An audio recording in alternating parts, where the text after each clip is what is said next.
நாம் யாவரும் தலைகளை வணங்கி சற்று நேரம் தேவனை நோக்கி பார்க்கலாம். இந்த உயிர் தெழுதலின் ஞாயிற்றுக்கிழமையிலே தேவன் நம்மோடு கூட இடைப்படவும், தேவன் நம்மோடு கூட பேசவும், தேவனுடைய பிரசன்னத்தை நாம் உணரத்தக்கதாக தேவாவியானவர் நம்ம மத்தியிலே உலாவிடும்படியாக தேவனை நோக்கி சற்று நேரம் பார்க்கலாம். ஹல்லேலூயா. உம்மை துதிக்கிறோம் ஆண்டவரே. இந்த ஆராதனைக்குள்ளாக கடந்து செல்லும் போது ஆண்டவரே உம்முடைய பிரசன்னம், ஆண்டவரே அப்பா ஸ்தோத்திரம், உம்முடைய ஆவியானவர் எங்கள் மத்தியிலே உலாவிட வேண்டும் ஆண்டவரே. ஒவ்வொரு வார்த்தைகளும் நாங்கள் உணர்ந்து பாடிட ஆண்டவரே, எங்கள் வாழ்க்கை உமக்கென்று இந்த ஆராதனை வேளையிலே அர்ப்பணிக்கப்பட ஆண்டவரே எங்களுக்கு உதவி செய்யும் ஆண்டவரே. எங்கள் சிந்தைகள், எங்கள் யோசனைகள் எல்லாவற்றையும் இந்த நேரத்திலே ஒருமுகப்படுத்த வேண்டுமாய் செபிக்கிறோம். உமக்கு நேராய் எங்களுடைய இருதய கண்களை ஆண்டவரே நாங்கள் திருப்புகிறோம் ஆண்டவரே. எந்த விதமான டிஸ்ட்ராக்ஷன்ஸ் இல்லாமல் ஆண்டவரே அப்பா உம்மை ஆண்டவரே முழுவதுமாய் நாங்கள் அனுபவித்து ஆண்டவரே அப்பா உடைய பிரசன்னத்திலே களி கூற பண்ண வேண்டுமாய் செபிக்கிறோம் ஆண்டவரே. வந்திருக்கிற ஒவ்வொரு பிள்ளைகளையும் அடியேனையும் தாழ்த்தி ஒப்பு கொடுத்து செபிக்கிறோம்.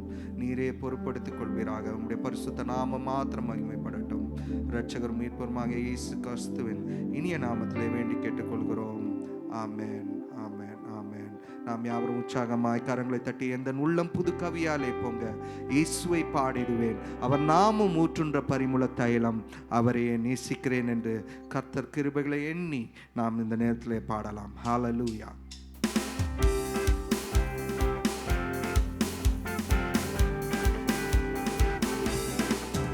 எந்தன் உள்ளம் புது கவியாலே பொங்க இயேசுவை பாடிடுவேன். சொல்லுவோமா? எந்தன் உள்ளம் புது கவியாலே பொங்க இயேசுவை பாடிடுவேன். அவர் நாமம் ஊற்றுண்ட பரிமள தைலம், அவரையே நேசிக்கிறேன். அவர் நாமம் ஊற்றுண்ட பரிமள தைலம், அவரையே நேசிக்கிறேன். அல்லேலூயா துதி அல்லேலூயா, எந்த நன்னலாம் இயேசுவை பாடிடுவேன். அல்லேலூயா துதி அல்லேலூயா, எந்த நன்னலாம் இயேசுவை பாடிடுவேன். இத்தனை கிருபைகள் நித்தமும் அருளிய கர்த்தரை கொண்டாடுவேன். இத்தனை கிருபைகள் நித்தமும் அருளிய கர்த்தரை கொண்டாடுவேன். சென்ற காலம் முழுவதும் காத்தாரே, ஒரு சேதமும் அணுகாமல். சென்ற காலம் முழுவதும் காத்தாரே, ஒரு சேதமும் அணுகாமல். சொந்தமாக ஆசீர் பொழிந்தெனக்கென்றும் சுகபலன் அளித்தாரே. சொந்தமாக ஆசீர் பொழிந்தெனக்கென்றும் சுகபலன் அளித்தாரே. அல்லேலூயா துதி அல்லேலூயா, என்ற நன்னலாம் இயேசுவை பாடிடுவேன். அல்லேலூயா துதி அல்லேலூயா, என்ற நன்னலாம் இயேசுவை பாடிடுவேன். இத்தனை கிருபைகள் நித்தமும் அருளிய கர்த்தரை கொண்டாடுவேன். இத்தனை கிருபைகள் நித்தமும் அருளிய கர்த்தரை கொண்டாடுவேன். சில வேளை இமை பொழுதே தம் முகத்தை சிருஷ்டிகர் மறைத்தாரே. சில வேளை இமை பொழுதே தம் முகத்தை சிருஷ்டிகர் மறைத்தாரே. கடும் கோபம் நீங்கி திரும்பவும் என்று கிருபையும் பொழிந்தாரே. கடும் கோபம் நீங்கி திரும்பவும் என்று கிருபையும் பொழிந்தாரே. அல்லேலூயா துதி அல்லேலூயா, எந்த நன்னலாம் இயேசுவை பாடிடுவேன். அல்லேலூயா துதி அல்லேலூயா, எந்த நன்னலாம் இயேசுவை பாடிடுவேன். இத்தனை கிருபைகள் நித்தமும் அருளிய கர்த்தர் கொண்டாடுவேன். இத்தனை கிருபைகள் கர்த்தனை கொண்டாடுவேன். பஞ்ச காலம் பெருகிட நேர்ந்தாலும் தாம் தஞ்சமே ஆனாரே. பஞ்ச காலம் பெருகிட நேர்ந்தாலும் தாம் தஞ்சமே ஆனாரே. அங்கும் இங்கும் நோய்கள் பரவி வந்தாலும் அடைக்கலம் அளித்தாரே. அங்கும் இங்கும் நோய்கள் பரவி வந்தாலும் அடைக்கலம் அளித்தாரே. அல்லேலூயா துதி அல்லேலூயா என்ற நன்மனாம் இயேசுவை பாடிடுவேன். அல்லேலூயா துதி அல்லேலூயா என்ற நன்மனாம் இயேசுவை பாடிடுவேன். இத்தனை கிருபைகள் நித்தமும் அருளி கர்த்தரை கொண்டாடுவேன். இத்தனை கிருபைகள் நித்தமும் அருளிய கர்த்தரை கொண்டாடுவேன். களிப்போடு விரைந்தமை சேர்த்திட என் கர்த்தரே வருவாரே. களிப்போடு விரைந்தமை சேர்த்திட என் கர்த்தரே வருவாரே. அவளோடு நாமும் வானத்தை நோக்கி அனுதினம் காத்திருப்போம். அவளோடு நாமும் வானத்தை நோக்கி அனுதினம் காத்திருப்போம். அல்லேலூயா துதி அல்லேலூயா என்ற நன்மனாம் இயேசுவை பாடிடுவேன். அல்லேலூயா துதி அல்லேலூயா என்ற நன்மனாம் இயேசுவை பாடிடுவேன். இத்தனை கிருபைகள் நித்தமும் அருளி கர்த்தரை கொண்டாடுவேன். இத்தனை கிருபைகள் நித்தமும் அருளி கர்த்தரை கொண்டாடுவேன். கரங்களை தட்டி தேவனை மகிமைப்படுத்தி ஹல்லேலூயா. எத்தனை கிருபைகள் அவர் நமக்காக பாராட்டினார். அப்படியே இருக்கிற இடங்களிலே எழுந்து நின்று சற்று நேரம் தேவனை ஹல்லேலூயா ஸ்தோத்தரிக்கலாமா? உங்களுக்கு தெரிந்த வார்த்தைகளினாலே தேவனை ஸ்தோத்திரிக்க ஆரம்பிங்க. ஹல்லேலூயா ஹல்லேலூயா ஹல்லேலூயா. சென்ற காலம் முழுவதும் அவர் நம்மை காத்த தயவுக்காக ஆண்டவரே, போக்கிலும் வரத்திலும் காத்தீங்களே ஆண்டவரே. எத்தனை ஆபத்துகள் எத்தனை மோசங்கள் மத்தியிலும் ஆண்டவரே ஒரு குழந்தையை தகப்பன் சுமப்பது போல எங்களை பாதுகாத்து நடத்திங்களே. உமக்கு நன்றி அப்பா, நன்றி ஆண்டவரே, நன்றி அப்பா. சுகத்தை தந்தீங்களே ஆண்டவரே, நன்றி அப்பா. பலத்தை தந்தீங்களே ஆண்டவரே, நன்றி அப்பா. ஹல்லேலூயா ஹல்லேலூயா. பலவீனம் வந்தாலும் ஆண்டவரே நீங்கள் தாங்கினீங்களே ஆண்டவரே, உமக்கு நன்றி ஆண்டவரே. ஹல்லேலூயா. நன்றி ஆண்டவரே, நன்றி ஆண்டவரே. எத்தனை முறை ஆண்டவரே உடைய கிருபை எங்களுக்கு காட்டினீங்க ஆண்டவரே அப்பா. ஹல்லேலூயா ஹல்லேலூயா. குறைவுபட்ட நேரங்களிலே பற்றாக்குறைகளிலே ஆண்டவரே தேவைகளை சந்தித்தீங்கப்பா. நன்றி அப்பா, நன்றி ஆண்டவரே, நன்றி ஆண்டவரே அப்பா. ஸ்தோத்திரம் ஆண்டவரே, நன்றி அப்பா. வேலையில் போதுமானவராக இருந்தீங்க ஆண்டவரே, உமக்கு நன்றி ஆண்டவரே. எங்கள் வீட்டில் எனக்கு போதுமானவராக இருந்தீங்க ஆண்டவரே, நன்றி அப்பா. நான் செய்கிற வேலையில் என் கூட இருந்தீங்க ஆண்டவரே, நன்றி ஆண்டவரே, நன்றி அப்பா, நன்றி ஆண்டவரே. குறைவுகள் எல்லாம் நிறைவாக்குனீங்க ஆண்டவரே. அழுத வேலையிலே ஆண்டவரே என் கண்களிலே கண்ணீர் வந்தபோது கண்ணீரை தொடச்சிங்கப்பா. நீங்கள் நன்மையான காரியங்களை செய்தீங்க ஆண்டவரே, நன்றி ஆண்டவரே, நன்றி அப்பா. ஸ்தோத்தரிக்கிறோம் ஆண்டவரே, ஸ்தோத்தரிக்கிறோம் ஆண்டவரே. ஹல்லேலூயா ஹல்லேலூயா ஹல்லேலூயா. பிரியமானவர்களே, அவர் கிருபை என்றும் மாறாது. அவர் கிருபை எப்போதும் நம்மோடு கூட இருக்கிறோம். ஹல்லேலூயா.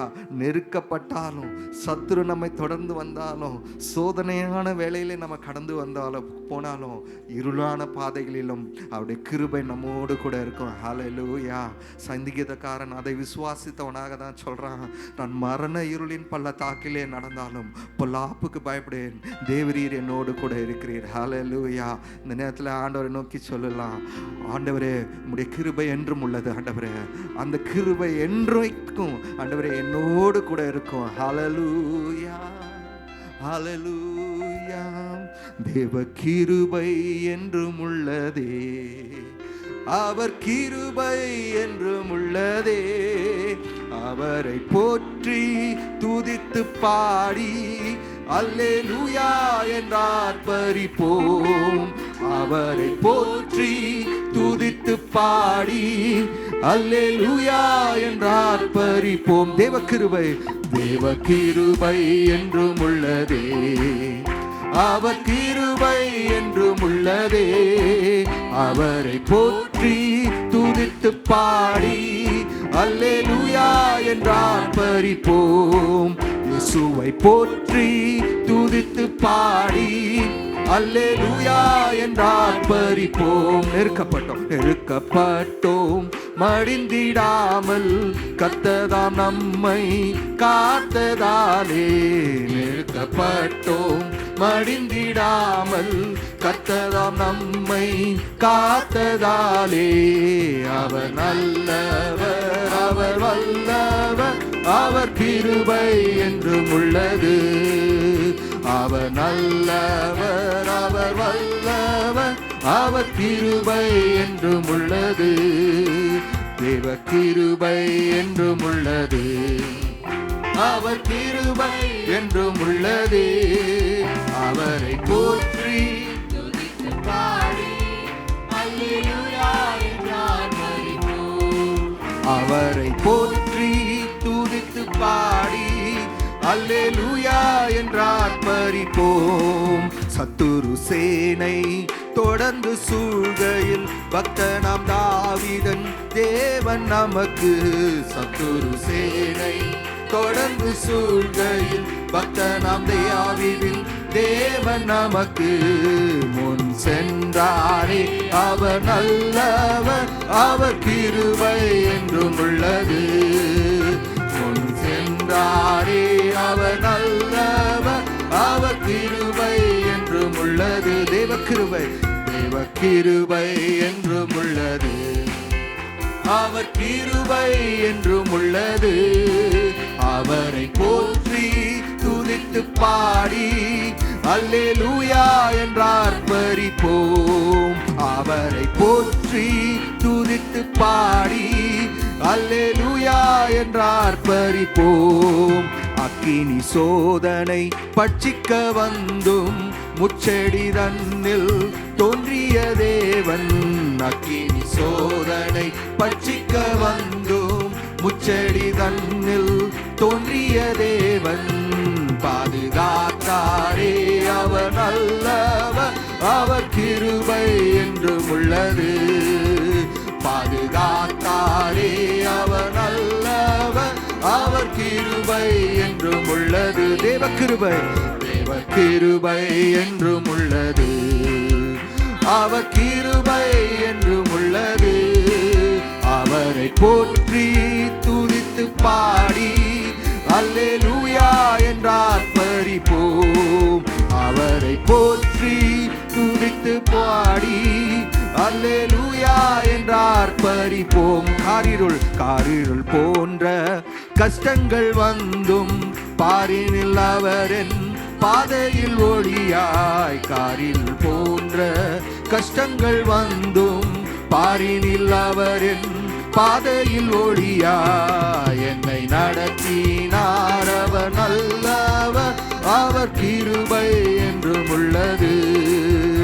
என்னை நடத்தினார் அவர் நல்லவர், அவர் கிருபை என்றும் உள்ளது. தேவகிருபை தேவகிருபை என்றும் உள்ளது, அவர் கிருபை என்றும் உள்ளது. அவரை போற்றி துதித்து பாடி அல்லேலூயா என்றார் பரிப்போம். அவரை போற்றி துதித்து பாடி அல்லேலூயா என்றார் பரிப்போம். வெள்ளம் போல் நிந்தை மேற்கொள்ள வந்தும் வீரன் நெகேமியா ஆவியை அழித்தே.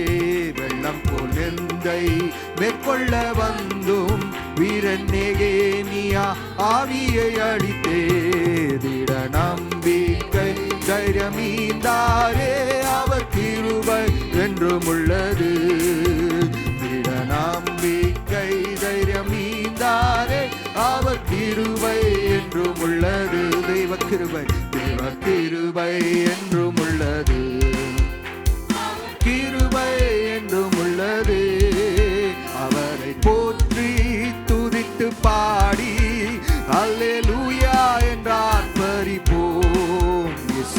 போற்றி துதித்து பாடி அல்லேலூயா என்றார் பரிபோம். நித்திய தேவனாம் நித்திய தேவனாம் சத்திய பரந்தான் நித்தமும் நம்முடன் இருப்பதாலே. நித்திய தேவனாம் சத்திய பரந்தான் நித்தமும் நம்முடன் இருப்பதாலே.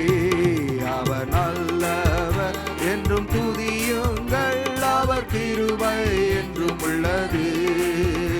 அவர் நல்லவர் என்றும் துதியுங்கள், அவர் கிருபை என்றும் உள்ளதே. தேவ கிருபை என்றும் உள்ளதே, அவர் கிருபை என்றும் உள்ளதே. அவரை போற்றி துதித்து பாடி அல்லேலூயா என்றார் பரிபோம். அவரை போற்றி துதித்து பாடி அல்லேலூயா என்றார் பரிபோம். கரங்களை தட்டி தேவனை மகிமைப்படுத்தி அவருடைய கிருபையை எண்ணி, அவர் கிருபை என்றும் உள்ளது, அவர் கிருபை என்றும் உள்ளது. ஹல்லேலூயா, ஹல்லேலூயா. சற்று நேரம் நம்முடைய எண்ணங்களை, நம்முடைய சிந்தைகளை, கடந்த வாரத்தில் ஆண்டவர் எந்தெந்த காரியங்களில் ஆண்டவருக்கு உங்களுக்கு கிருபையாக இருந்தார் என்று சற்று நீங்கள் கொஞ்சம் யோசித்து பாருங்களேன். ஆண்டவரே, இந்த காரியத்தில் எனக்கு நீங்கள் கிருபையாக இருந்தீங்க ஆண்டவரே. ஹல்லேலூயா, ஹல்லேலூயா. என்னுடைய பிள்ளைகளுடைய காரியத்தில் ஆண்டவரே நீங்கள் கிருபையாக இருந்தீங்க ஆண்டவரே. உமக்கு நன்றி ஆண்டவரே. என்னுடைய வேலையில் ஆண்டவரே இந்த காரியத்தில் நான் போராடி கொண்டிருந்தேன் ஆண்டவரே, எனக்கு நீங்கள் கிருபையாக இறங்கினீங்க ஆண்டவரே. ஹல்லேலூயா, ஹல்லேலூயா. அவருடைய கிருபையை எண்ணி எண்ணி ஹல்லேலூயா. நேரம் போதாது. ஹல்லேலூயா. வார்த்தைகளினால் சொல்லணும் வேண்டும் என்றால் வார்த்தைகளும் போதாது. அத்தனை கிருபையும் நம்மீது அவர் காட்ட துணிந்தார். ஹல்லேலூயா. சிலுவையில் அந்த காட்சியை நாம் காணும்போது அவருடைய கிருபையை நாம் விளங்கி கொள்ள முடியும். ஹல்லேலூயா. கடைசி சொட்டு ரத்தம் வரைக்கும், கடைசி சொட்டு ரத்தம் வரைக்கும். ஹல்லேலூயா. உங்களுக்காகவும் எனக்காகவும் அந்த சிலுவையில் அவர் சிந்தினார். ஹல்லேலூயா. தம்முடைய கிருபையை வெளிப்படுத்தினார். ஹல்லேலூயா, ஹல்லேலூயா. ஒருவேளை இந்த காலை வேளையில் நீங்கள் சோர்ந்து போய் வந்திருக்கலாம். ஆண்டவர் என்னுடைய வாழ்க்கையில் என்ன செய்கிறாருன்னு தெரிய மாட்டேங்குது. ஒருவேளை ஆண்டவரை நான் என்னால் என்னுடைய இருதயத்தினால நான் உணர்ந்து கொள்ள முடியல. I don't have any emotional feeling about God என்று சொல்லி நீங்கள் ஒருவேளை இந்த இடத்துல வந்திருக்கலாம். நான் நிச்சயமாகவே சொல்லுவேன், வாய்களை திறந்து தேவனை துதிக்க துதிக்க, வாய்களை திறந்து தேவனை உயர்த்த உயர்த்த, அவருடைய நாமத்தை நாம் மகிமைப்படுத்த மகிமைப்படுத்த, ஹல்லேலூயா, உணர்வின் ஆவியானவர் தாமே ஹல்லேலூயா நமக்குள்ளாக அவருடைய அன்பை விளங்க பண்ணுவார். அதை உணர்ந்து கொள்ளும்படியாய் செய்வார். ஹல்லேலூயா. ஆண்டவர் நோக்கி கேட்கலாமா? ஆண்டவர், ஒரு உணர்வுள்ள ஆவி ஆண்டவரே, ஒரு உணர்வுள்ள ஆவி ஆண்டவரே, ஒரு உணர்த்தப்பட்ட இருதயம் ஆண்டவரே, கர்த்தர் கிருபையை உணர்ந்து கொள்ள ஆண்டவரே இந்த காலை வேளையில் எனக்கு உதவி செய்யுங்க. ஹல்லேலூயா, ஹல்லேலூயா. அவர் நல்லவர், அவர் வல்லவர், அவர் பெரியவர், கிருபைகள் நிறைந்தவர். ஹல்லேலூயா. கர்த்தர் கிருபை என்றும் உள்ளது, என்றென்றும் மாறாதது. சேர்ந்து சொல்லுவோமா? கர்த்தர் கிருபை என்றும் உள்ளது, என்றென்றும் மாறாதது. ஆண்டுகள் தோறும் ஆண்டவர் கிருபை ஆண்டு நடத்திடுதே, ஆண்டு நடத்திடுதே. ஆண்டுகள் தோறும், ஆண்டுகள் தோறும் ஆண்டவர் கிருபை ஆண்டு நடத்திடுதே, ஆண்டு நடத்திடுதே. கர்த்தர் நல்லவர், கர்த்தர் நல்லவர், நம் தேவன் பெரியவர். சேர்ந்து சொல்லுவோமா? கர்த்தர் நல்லவர், நம் தேவன் பெரியவர், பெரியவர், பரிசுத்த கிருபைகள் நிறைந்தவர், உண்மை உள்ளவர். பெரியவர், பரிசுத்த கிருபைகள் நிறைந்தவர், உண்மை உள்ளவர். கடந்த ஆண்டு முழுவதும் நம்மை கரத்தை பிடித்து நடத்தினாரே, கடந்த ஆண்டு முழுவதும் நம்மை கரத்தை பிடித்து நடத்தினாரே. தகப்பன் பிள்ளையை சுமப்பது போல தோளில் சுமந்து நடத்தினாரே, தகப்பன் பிள்ளையை சுமப்பது போல தோளில் சுமந்து நடத்தினாரே. கர்த்தர் நல்லவர், நம் தேவன் பெரியவர். கர்த்தர் நல்லவர், நம் தேவன் பெரியவர். பெரியவர் பரிசுத்தர், மகிமைகள் நிறைந்தவர், உண்மை உள்ளவர். பெரியவர் பரிசுத்தர், கிருபைகள் நிறைந்தவர், உண்மை உள்ளவர். வியாதி படுக்கை மரண நேரம் பலனற்ற வேளையில் தாங்கினாரே. எத்தனை உண்மை! பலனற்ற வேளையில் தாங்கினாரே. விடுதலை தந்தார், பலனும் மீந்தார், சாட்சியாய் நம்மை நிறுத்தினாரே. விடுதலை தந்தார், பலனும் மீந்தார், சாட்சியாய் நம்மை நிறுத்தினாரே. கர்த்தர் நல்லவர், நம் தேவன் பெரியவர். கர்த்தர் நல்லவர், நம் தேவன் பெரியவர். பெரியவர் பரிசுத்தர், கிருபைகள் நிறைந்தவர், உண்மை உள்ளவர். பெரியவர் பரிசுத்தர், கிருபைகள் நிறைந்தவர், உண்மை உள்ளவர். சோதனை நம்மை சூழ்ந்திட்ட நேரம் வலக்கரத்தால் நம்மை தேற்றினாரே.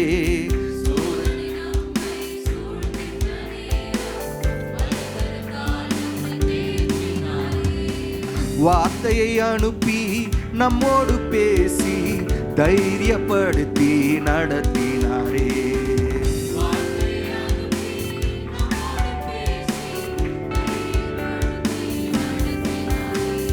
கர்த்தர் நல்லவர், நம் தேவன் பெரியவர். கர்த்தர் நல்லவர், நம் தேவன் பெரியவர்.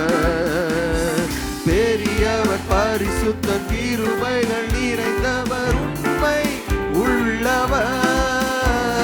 பெரியவர் பரிசுத்தர், கிருபைகள் நிறைந்தவர், உண்மை உள்ளவர். கர்த்தர் நல்லவர், கர்த்தர் நல்லவர், நம் தேவன் பெரியவர். சொல்லுவோமா? கர்த்தர் நல்லவர், நம் தேவன் பெரியவர். பெரியவர் பரிசுத்தர், கிருபைகள் நிறைந்தவர், உண்மை உள்ளவர். பெரியவர் பரிசுத்தர், கிருபைகள் நிறைந்தவர், உண்மை உள்ளவர். ஹல்லேலூயா, ஹல்லேலூயா. உண்மை உள்ளவரே உம்மை ஆராதிக்கிறோம். பெரியவரே உம்மை ஆராதிக்கிறோம். நல்லவரே உம்மை ஆராதிக்கிறோம். ஹல்லேலூயா, ஹல்லேலூயா, ஹல்லேலூயா. அவர் கிருபைகள் என்றும் உண்மை உள்ளது. ஹல்லேலூயா. நாம் மாறிடலாம், நம்முடைய தீர்மானங்கள் மாற்றப்பட்டு போகலாம். தேவனோ ஒரு காலமும் தம்முடைய தீர்மானத்திலே, தம்முடைய வாக்குத்தத்திலே மாறாத தேவனாக இருக்கிறார். இந்த நேரத்தில் ஆண்டவரை நோக்கி சொல்லுங்க, உம்முடைய கிருபைகள் மாறாதது ஆண்டவரே, உம்முடைய வாக்குகள் மாறாத ஆண்டவரே. நீர் என்னுடைய வாழ்க்கையிலே சொல்லி இருக்கிற ஒவ்வொரு வார்த்தைகளும் நீ நிச்சயமாய் நிறைவேற்றுவீர், நிச்சயமாய் நிறைவேற்றுவீர் ஆண்டவரே. ஒரு வார்த்தையும் விழுந்து போகாத ஆண்டவரே. நீர் உண்மை உள்ளவர் ஆண்டவரே, நீர் உண்மை உள்ளவர் ஆண்டவரே. நீர் உண்மை உள்ள தேவன் ஆண்டவரே. நீர் நடத்துவீர் ஆண்டவரே, நீர் செய்வீர் ஆண்டவரே. நீர் ஒருபோதும் ஆண்டவரே எங்களை கைவிடுகிற தேவன் அல்ல. எங்களை இறுக்கி அணைத்துக் கொள்ளுகிற தேவன், எங்களை வழி நடத்துகிற தேவன். ஹல்லேலூயா, ஹல்லேலூயா. இந்த தேவன் நம்மை சாட்சியாய் நிறுத்தக்கூடிய தேவனாய் இருக்கிறார். ஹல்லேலூயா. ஒருவேளை நம்முடைய தலைகள் வெட்கப்பட்ட சூழ்நிலைகளில் காணப்படலாம். வேதாகமத்திலே சங்கீதக்காரன் சொல்லுகிறான், அவரை நோக்கி பார்த்தார்கள், அவரை நோக்கி பார்த்த முகங்கள் வெட்கப்பட்டு போனதில்லை. ஹல்லேலூயா. அவைகள் பிரகாசம் அடைந்தது. ஒருவேளை வெட்கத்தோடு இந்த நேரத்தில் நீங்கள் நின்று கொண்டு இருக்கலாம். நான் நிச்சயமாக உறுதியாக சொல்லுவேன், என்னுடைய வார்த்தைகள் அல்ல, தேவன் அருளின வார்த்தைகள், தேவன் தம்முடைய வேதத்தில் எழுதின வார்த்தைகளை நான் சொல்லுகிறேன். நம்முடைய முகங்களை ஒரு காலமும் வெட்கப்பட்டு போக செய்கிற தேவன் அல்ல. ஹல்லேலூயா. எந்த சூழ்நிலையிலும் நீங்கள் இருக்கலாம், அதை நீங்கள் வெளியில் சொல்ல முடியாமல் இருக்கலாம். ஆனால் தேவன் அந்த காரியத்தை மாறுதலாய் முடிய பண்ணுவார், அதை ஜெயமாய் மாற்றுவார். நிச்சயமாகவே நம்முடைய தேவன் செய்வார். ஒன்றே ஒன்று மாத்திரம் இந்த கால வேளையில் நான் சொல்லிக்கொள்ள விரும்புகிறேன். நம்முடைய இருதயங்களை தாழ்த்தும் போது, தேவனுடைய பாதத்திலே தாழ்த்தும் போது, தேவனிடத்தில் ஆண்டவரே என்னை நான் ஒப்பு கொடுக்கிறேன்.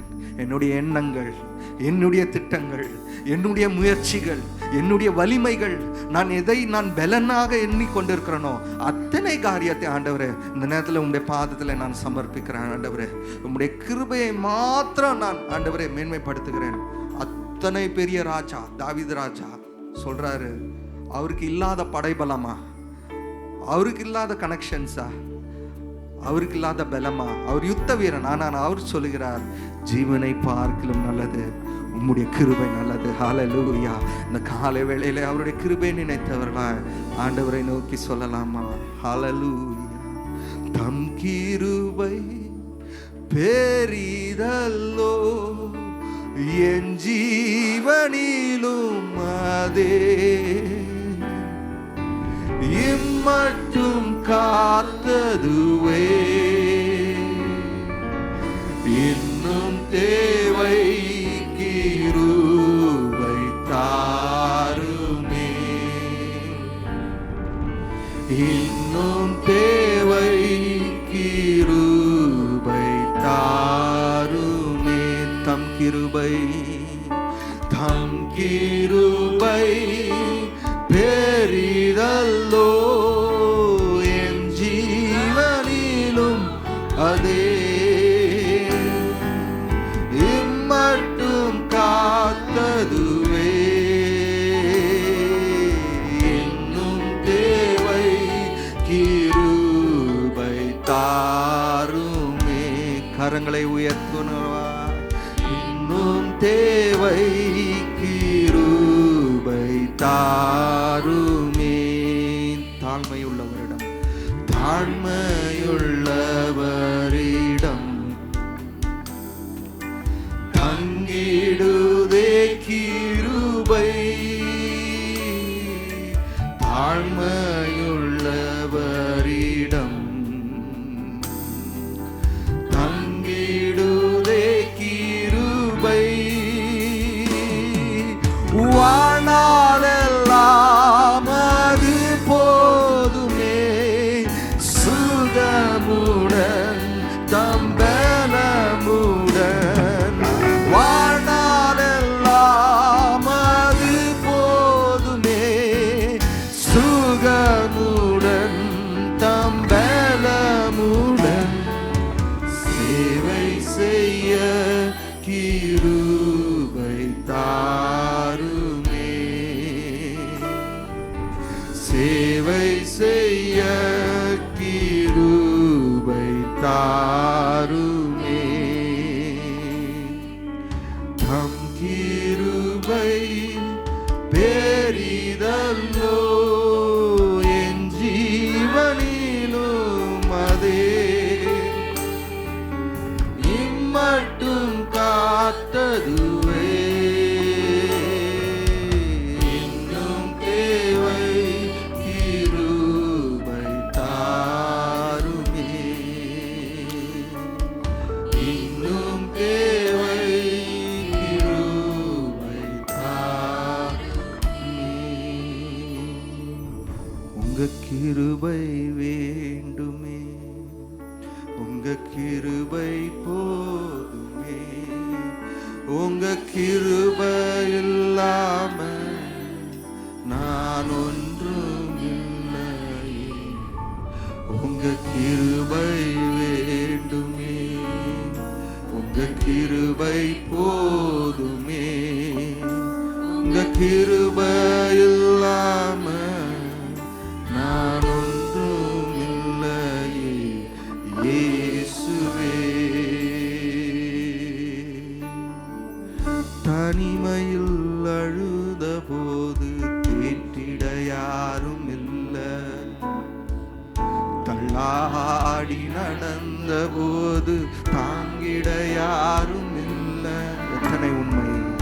தனிமையில் அழுத போது தேற்றிட யாரும் இல்லை. தள்ளாடி நடந்த போது தாங்கிட யாரும் இல்லை. கதறி அழுத நேரத்தில் என் கண்ணீர் துடைத்த உங்க கிருப இல்லைனா நானும் இல்லை. உங்க கிருபை இல்லைனா நானும் இல்லை. கரங்களை உயர்த்தி உங்க கிருபை வேண்டுமே, உங்க கிருபை போதுமே. உங்க கிருபை இல்லாம நான் ஒன்றும் இல்லையே. உங்க கிருபை வேண்டுமே, உங்க கிருபை போதுமே. உங்க கிருபை இல்லாம நான் ஒன்றும் இல்லையே. இயேசுவே, இந்த காலை வேளையில உம்மை நோக்கி பார்க்கிறோம் ஆண்டவரே. நாங்கள் பாடின வண்ணமாய் உம்முடைய கிருபை எங்களுக்கு தேவை ஆண்டவரே. உங்க கிருபை இல்லைன்னா நாங்கள் ஒன்றும் இல்லப்பா. எங்களை நாங்கள் தாழ்த்துகிறோம். நாங்கள் பாடினது போலவே ஆண்டவரே, உம்மிடத்திலே நாங்கள் சார்ந்து கொள்ள, உம் பாதத்தை நாங்கள் பிடித்து கொள்ள எங்களை நாங்களே தாழ்த்தி இந்த வேளையில உம்முடைய கரத்தில் நாங்கள் ஒப்பு கொடுக்கிறோம் ஆண்டவரே. ஏற்ற காலத்தில் ஏற்ற நன்மையான காரியங்களை உம்முடைய கரத்தினால் நீ செய்வீர். நாங்கள் அதை பெற்றுக்கொள்வோம். எங்கள் கண்கள் காணும் ஆண்டவரே. உம்மை உயர்த்தினோம், உம்மை மகிமைப்படுத்தினோம். எங்களுக்கு நிச்சயமாகவே நாங்கள் சொல்லுவோம், உம்முடைய கிருபை எங்களோடு கூட இந்த வேலையில் இருக்கிறது ஆண்டவரே. உம்முடைய கிருபைக்காய் நன்றி. அந்த கிருபையாலே நடத்துங்க. இந்த வாரங்களிலே, வருகிற நாட்களிலே வெற்றிகளை காண செய்யுங்க ஆண்டவரே. உம்முடைய கிருபை எங்களை சூழ்ந்து கொள்ளட்டும், எங்களை வழி நடத்தட்டும். எங்களோடு கூட பேசு. எங்களை நாங்களே அர்ப்பணிக்கிறோம். இரட்சகரும் மீட்பருமாக இயேசு கிறிஸ்துவின் இன்ப நாமத்திலே வேண்டி கேட்டுக்கொள்கிறோம் எங்கள் ஜீவனுள்ள நல்ல பிதாவே. ஆமென், ஆமென். நாம் அப்படியே உட்கார்ந்து கொள்வோம். ஒரு சில அனௌன்ஸ்மெண்ட்டை நம்ம கேட்டுட்டு பிற்பாடு காணிக்கை பாட்டு பாடும்போது நம்ம காணிக்கைகளை செலுத்தலாம். இம்பார்ட்டன்ஸ் அனௌன்ஸ்மெண்ட்ஸ் மட்டும் நான் இப்போ சொல்லிக் கொடுக்குறேன். வருகிற யூஸ்வலாக நம்மளுக்கு வெனஸ்டேயில் ஆன்லைன் ப்ரேயர் மீட்டிங் இருக்கும். வெனஸ்டே ஈவினிங்ஸில் வைப்போம். இந்த வாரம் மாத்திரம் it is reschedule to Friday. வெள்ளிக்கிழமை சாயங்காலம் 8லேருந்து 9 மணிக்கு ஆன்லைன் ப்ரேயர், நம்முடைய சபையில் நடக்கிற ஆன்லைன் ப்ரேயர் மீட்டிங் நடைபெறும். அதோட லிங்க்கை உங்களுக்கு வாட்ஸ்அப்பில் அனுப்புவாங்க. அந்த கூகுள் மீட் லிங்க்கை அனைவரும் கலந்து கொள்ளும்படியாக நாங்கள் என்கரேஜ் பண்ணுறோம். நெக்ஸ்ட், இந்த family retreat we want to remind May 8ஆம் தேதி 9ஆம் தேதி பீரசந்திராவில் மார்த்தோமா ரிட்ரீட் சென்டரில் வைத்து நடப்படுகிறது. நம்முடைய பாஸ்டர் ஜோயல் தாமஸ் ராஜா அவர்கள் விசேஷித்த செய்தியை அளிப்பார்கள். சீட்ஸ் கொஞ்சம் கம்மியாக இருக்குது. There are less seats. So நாங்கள் உங்களை என்கரேஜ் பண்ணுறோம். முடிந்தவரை இன்றைக்கு உங்களுடைய ரெஜிஸ்ட்ரேஷன்ஸும் நீங்கள் கம்ப்ளீட் பண்ணிட்டீங்கன்னா அது நல்லாயிருக்கும். ஏன்னா கடைசி நேரத்தில் கேட்கும்போது அது மிகவும் ஒரு கஷ்டமான சூழ்நிலையாக காணப்படுகிறது. அதனால் இப்பொழுதே யாரெல்லாம் விருப்பம் உண்டோ நீங்கள் ரெஜிஸ்டர் பண்ணிடலாம். We encourage you to register. அப்புறம் மூன்றாவதாக பைபிள் கன்வென்ஷன் இந்த மாதம் ஏப்ரல் 30ஆம் தேதியிலேருந்து மே மாதம் 2ஆம் தேதி வரைக்கும் 9லேருந்து 3 காலை 9லேருந்து சாயந்தரம் 3 மணி வரைக்கும் இந்த பைபிள் கன்வென்ஷன் நடைபெறும். ரெஜிஸ்ட்ரேஷன் ஒரு அமௌண்ட் ஃபிக்ஸ் பண்ணியிருக்கோம். ஒரு 200 rupees we have fixed. But if you are not able to give it, உங்களால் கொடுக்க முடியலன்னா பரவாயில்ல. But we encourage you to register your name for this Bible convention. வேதாகமத்தை புரிந்து கொள்வதற்கும் அதை வியாக்கியானம் பண்ணுறதுக்கும் உங்களுக்கு எப்படி அதை படித்து அதனுடைய அர்த்தங்களை புரிந்து கொள்ள வேண்டும் என்பதில் ரொம்ப அருமையாக இருக்கும் இந்த ஒர்க் ஷாப் அந்த Bible convention. We encourage all of you including teens everybody to register for this program and participate in it. அது மாத்திரம் இல்லாமல் HBS ஹோம் பைபிள் ஸ்டடி இங்கே எலக்ட்ரானிக் சிட்டியில் நடைபெற்று கொண்டு இருக்கிறது. அதனுடைய டீட்டெயில்ஸை வந்து வாட்ஸ்அப்பில் அவங்க வந்து எந்த அட்ரஸ், ஃபோன் நம்பர்ஸ்லாம் வந்து உங்களுக்கு அனுப்புகிறாங்க. ஒருவேளை நீங்கள் வாட்ஸ்அப்புக்குள்ளே இணையாவிட்டால் தயவுசெய்து இணைந்து கொள்ளும்படியாக நான் கேட்டுக்கொள்கிறேன். உங்களுக்கு அதுக்குரிய டீட்டெயில்ஸ் அனுப்புவார்கள். அந்த வீடுகளுடைய அட்ரஸஸும் உங்களுக்கு கொடுக்கப்படும். நீங்கள் அதில் பார்ட்டிசிபேட் பண்ணலாம்.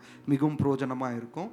அதே போல் நம்முடைய சண்டே கிளாஸ் டீன்ஸ் மே மாதம் இறுதி வரைக்கும் நடைபெறாது. சண்டே ஸ்கூல் அண்ட் டீன்ஸ் வந்து until the end of May there will be no classes. நம்ம ஜூன் மாதத்தினுடைய ஃபர்ஸ்ட் வீக்லேருந்து நம்ம ஆரம்பிப்போம்.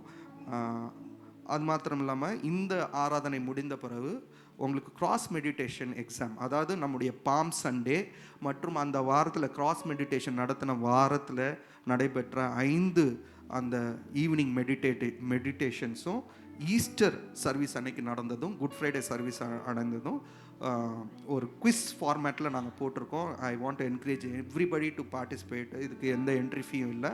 Question papers are available. நீங்கள் இதில் பார்ட்டிசிபேட். சர்வீஸ் முடிஞ்ச பிறகு ஒரு 2 hours ஸ்பேர் பண்ணிங்கன்னா there are 100 questions. You can just go through this. ஈஸியாக நீங்கள் பண்ணலாம். மல்டிபிள் ஆப்ஷன்ஸ் தான். எல்லாருமே ட்ரை பண்ணலாம். தயவுசெய்து I want you everyone to participate in it and I want to encourage also. இந்த வாரம் தங்களுடைய திருமண நாளை கொண்டாடுகிறவர்கள் யாராவது இருக்கிறாங்களா? Wedding anniversaries, anything? Okay, right. Birthdays, anybody is celebrating their birthday? Okay, good, thank you. Happy birthday to you, a happy birthday to you, and the day of the year may you feel Jesus near. Happy birthday to you, happy birthday to you, and the best day you ever had. கரங்களை தட்டி அவர்களை வாழ்த்தலாமா? Thank you sister. இந்த வாரம் நான் புதிதாக இந்த சபைக்கு முதல் முறையாக வந்திருக்கிறேன்ற யாராவது இருக்கீங்களா? உங்கள் கரங்களை உயர்த்துங்களா? Praise Lord. Thank you. கரங்களை தட்டி அவர்களை வர வைக்கலாமா? Thank you brother. Praise Lord. காணிக்கைக்கான பாடல் இப்போ பாடும்போது காணிக்கை நாம செலுத்தலாம். நம்ம மென்ஸ் ஃபெலோஷிப்ல இருந்து வந்து ஒரு ஆஃபரிங் சாங் பாடுவாங்க.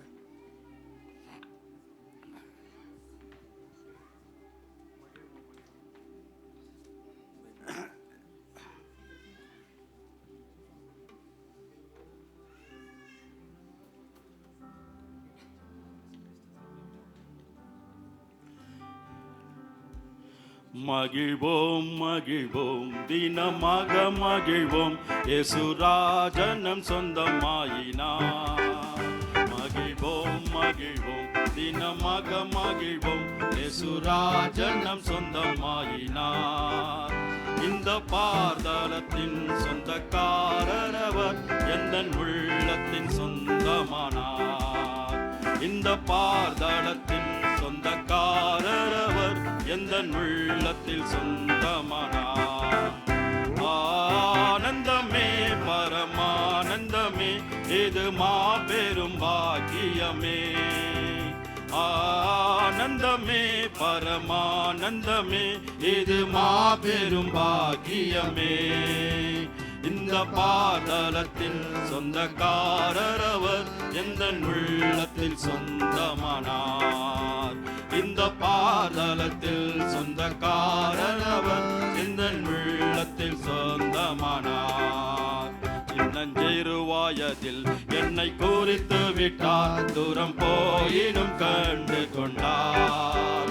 சின்னஞ்சிறு வயதில் என்னை குறித்து விட்டார், தூரம் போயினும் கண்டு கொண்டார். தமது ஜீவனை எனக்கும் அளித்து ஜீவன் பெற்றுக்கொள் என்றுரைத்தார். தமது ஜீவனை எனக்கும் அளித்து ஜீவன் பெற்றுக்கொள் என்றுரைத்தார். ஆனந்தமே பரமானந்தமே, இது மாபெரும் பாக்கியமே. ஆனந்தமே பரமானந்தமே, இது மாபெரும் பாக்கியமே. இந்த பாதாளத்தின் சொந்தக்காரர் அவர், எந்தன் உள்ளத்தில் சொந்தமானார்.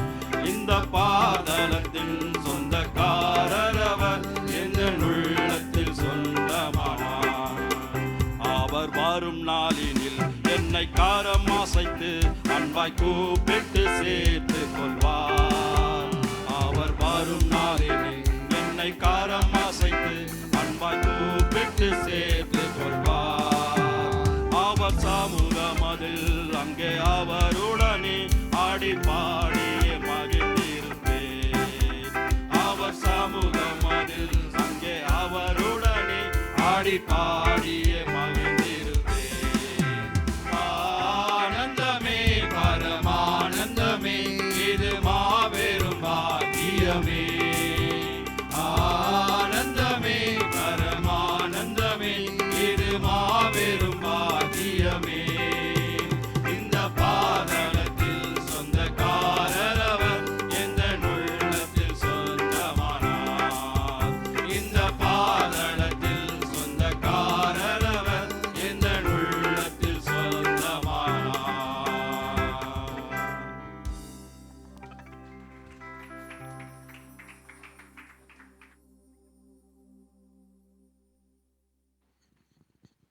அல்லேலூயா, praise the Lord. எல்லோரும் சோமா இருக்கீங்களா? கர்த்தர் நல்லவர். எல்லாரும் கர்த்தருக்கு ஸ்தோத்திரம். நான் ஜெபம் பண்ணுறதுக்கு முன்னாடி இன்னைக்கு ஒரு வேத புஸ்தகத்தை நாம் ஸ்டார்ட் பண்ண போகிறோம். உங்களுக்கு சில பேருக்கு தெரியும், நான் ஒரு பழக்கம் வச்சுருக்கிறேன். ஒரு பைபிள் புக் எடுத்துகிட்டு அதை ஃபுல்லாக எவ்ரி சண்டே அதே பேசி அப்படியே கம்ப்ளீட் பண்ணுற ஒரு வழக்கம் நமக்கு இருக்கின்றது. ஆகவே இன்றைக்கு வந்து ஆமோஸ் தீர்க்கதரிசன புஸ்தகத்தை நாம் ஸ்டார்ட் பண்ணுகின்றோம். ஸோ கர்த்தர் சித்தமானால் வருகின்ற வாரங்களிலே ஆமோஸ் தீர்க்கதரிசன புஸ்தகத்தை நாம் முழுமையாய் படிக்கப் போகின்றோம். இன்றைக்கு முதல் அதிகாரத்தை நாம் படிக்கப் போகின்றோம். இது இன்றைக்கு நாம் ஸ்டார்ட் பண்ணுகின்றோம். கர்த்தர் நமக்கு தொடர்ந்து கிருபை தருவார் என்று விசுவாசிக்கிறேன். அதில் இன்னொரு பழக்கம் நம்ம சர்ச்சில் வச்சுருந்தோம். அது கொஞ்ச நாள் நான் அதை விட்டுருந்தேன், மறுபடியும் ஸ்டார்ட் பண்ண விரும்புகிறேன். என்னென்னு சொன்னால், ஒவ்வொரு வாரமும் எந்த வசன பகுதியோ அதை யாராவது ஒருத்தர் ஃப்ரண்ட்டில் வந்து முதலாவது முழுமையாக அந்த பகுதியை படிக்கிறது தான் ஒரு வழக்கம் இருந்துச்சு. ஸோ அதையும் இன்றைக்கு நான் ஸ்டார்ட் பண்ணும்படி விரும்புகின்றேன். ஸோ மற்ற காரியங்களுக்கு முன்பதாக யாராவது ஒருத்தர் நீங்கள் முன் வரலாம். ஆமோஸ் 1ஆம் அதிகாரத்திலிருந்து 1ஆம் வசனத்துலேருந்து 2ஆம் அதிகாரம் 3ஆம் வசனம் வரைக்கும் இன்றைக்கு யார் வாசிக்கிறீங்கன்னு கொஞ்சம் வாலண்டியர் பண்ணிங்கன்னா அடுத்த வாரத்துலேருந்து நாங்கள் பேர்கள் ஏற்கனவே போட்டுடுறோம், யார் எந்த வாரம்னு சொல்லிட்டு. யாராவது முன் வரீங்களா?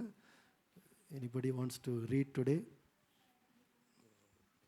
கடைசி நிமிஷத்தில் சொன்ன மாதிரி இருக்குது. நீங்கள் சரி, நான் கூப்பிட்றேன் ஒரு நிமிஷம். பிரதர் எட்வின் வருவாங்க. ஸோ கர்த்தருடைய நாமம் மகிமைப்படுவதாக. கர்த்தருக்கு ஸ்தோத்திரம். கர்த்தர் கொடுக்குற கிருபைகளுக்காய் நன்றி. பிரதர் பால் சாம் அவர்கள் ஊருக்கு போயிருக்கிறாங்க. அவர்கள் இன்றைக்கு இல்லைனா அது கொஞ்சம் நான் அதை முன்னாடியே பிளான் பண்ணியிருப்பேன். கர்த்தருடைய நாமம் மகிமைப்படுவதாக. என்ன ஆச்சு இப்போ ஆடியோ? ஓகே, ஆடியோ கரெக்டாக இருக்கா? ஓகே, சரி. நாம் கண்களை மூடி ஜெபம் பண்ணுவோம். கர்த்தருடைய வார்த்தையை நாம் கேட்போம். கர்த்தர் நம்மோடு பேசுவாராக. நல்ல பிதாவே, இந்த அருமையான வேலைக்காக நன்றியோடு மை ஸ்தோத்திரிக்கிறோம். இந்த நாளிலே கூட நாங்கள் ஒருமனப்பட்டு உம்முடைய நாமத்தை மகிமைப்படுத்தும்படியாக கூடி வரும்படியாக கர்த்தரை கொடுத்த கிருபைக்காக ஸ்தோத்திரம். தொடர்ந்து கர்த்தரை எங்களை நீர் பலப்படுத்துவீராக. இன்றைக்கும் கூட உம்முடைய நாமத்தை மகிமைப்படுத்துவது விசேஷமாக ஆண்டவரே, பிறந்த நாள், திருமண நாள் கொண்டாடுகின்ற பிள்ளைகளுக்காக நன்றியோடு உம்மை ஸ்தோத்திரிக்கிறோம். அவர்களுக்கு ஆண்டவர் இதுவரைக்கும் நீர் கிருபை கொடுத்ததை நினைத்து நன்றி சொல்லுகின்றோம். சுகத்தோடு பலத்தோடு சாட்சியாய் காத்து கொண்டு வந்தீர், உமக்கு நன்றி. இப்பொழுது கூட ஆண்டவரே, நீர் கொடுக்கின்ற புது வருஷத்தில் கர்த்தாவே, புதிய கிருபைகள், வரங்கள், அவர்களுக்கு தேவையான எல்லா உதவிகளையும் நீங்கள் செய்யும்படியாக ஜெபிக்கிறோம். குடும்ப வாழ்க்கையிலும் தனிப்பட்ட வாழ்க்கையிலும் அவர்களை உயர்த்துங்க, நன்மை செய்யுங்க, ஒரு குறைவில்லாமல் நீங்கள் பார்த்து கொள்ளுங்க. ஆண்டவரே, இந்த வேளை கூட புதிதாக முதல் முறையாக எங்களோடு ஐக்கியப்படுகின்ற மக்களுக்காக ஸ்தோத்திரம். கர்த்தர் ஆண்டவரே, அவர்களுடைய தேவைகளை சந்திக்கிற தேவன். இன்றைக்கு ஆண்டவரே கொண்டு வந்த நோக்கத்தை நிறைவேற்றும்படியாக ஜெபிக்கிறோம். குறைவுகள் எல்லாவற்றையும் கர்த்தாவை நீர் பார்த்து கொள்ளும், அதிசயம் செய்யும், நாமத்தை மகிமைப்படுத்தும். ஆண்டவரே, இந்த வேளை கூட வசனத்தை கேட்கும்படியாக விரும்புகிறோம். நீர் எங்களோடு பேசுங்க, வார்த்தை கொண்டு எங்களை வழி நடத்துங்க. காணிக்கைகளுக்காக ஸ்தோத்திரம். கொடுத்த ஒவ்வொரு கருத்தையும் நீர் ஆசீர்வதிப்பீராக, நன்மை செய்வீராக, கிருபை தருவீராக, உயர்த்துவீராக. இயேசுவின் நாமத்தில் பிதாவே, ஆமேன், ஆமேன். இந்த பைபிள் கன்வென்ஷன் அப்படின்றது வந்து நம்ம சபையில் ஒரு 2 வருஷத்துக்கு முன்பதாக டீன்ஸ் பிள்ளைகளுக்காக நம்ம ஆரம்பித்தோம்.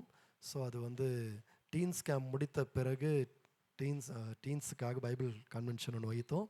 அது வந்து 3 days கன்வென்ஷன். அதில் வந்து பிரதர் சொன்னது போல் வேதத்தை எப்படி வாசிப்பது, எப்படி மற்றவர்களோடு கூட வாக்குவாதம் வரும்போது அது எப்படி வந்து புரிந்து கொண்டு அதை டிஃபெண்ட் பண்ணுறது, இது போன்ற காரியங்கள்லாம் நடத்துகின்றோம். ஸோ டீன்ஸ்க்கு வந்து ரொம்ப பிரயோஜனமாக இருந்துச்சு. ஸோ இந்த வருஷம் திரும்ப அதை நம்ம சர்ச்சில், அங்கே லிங்கராஜபுரம் சர்ச்சில் அதை வைத்திருக்கின்றோம்.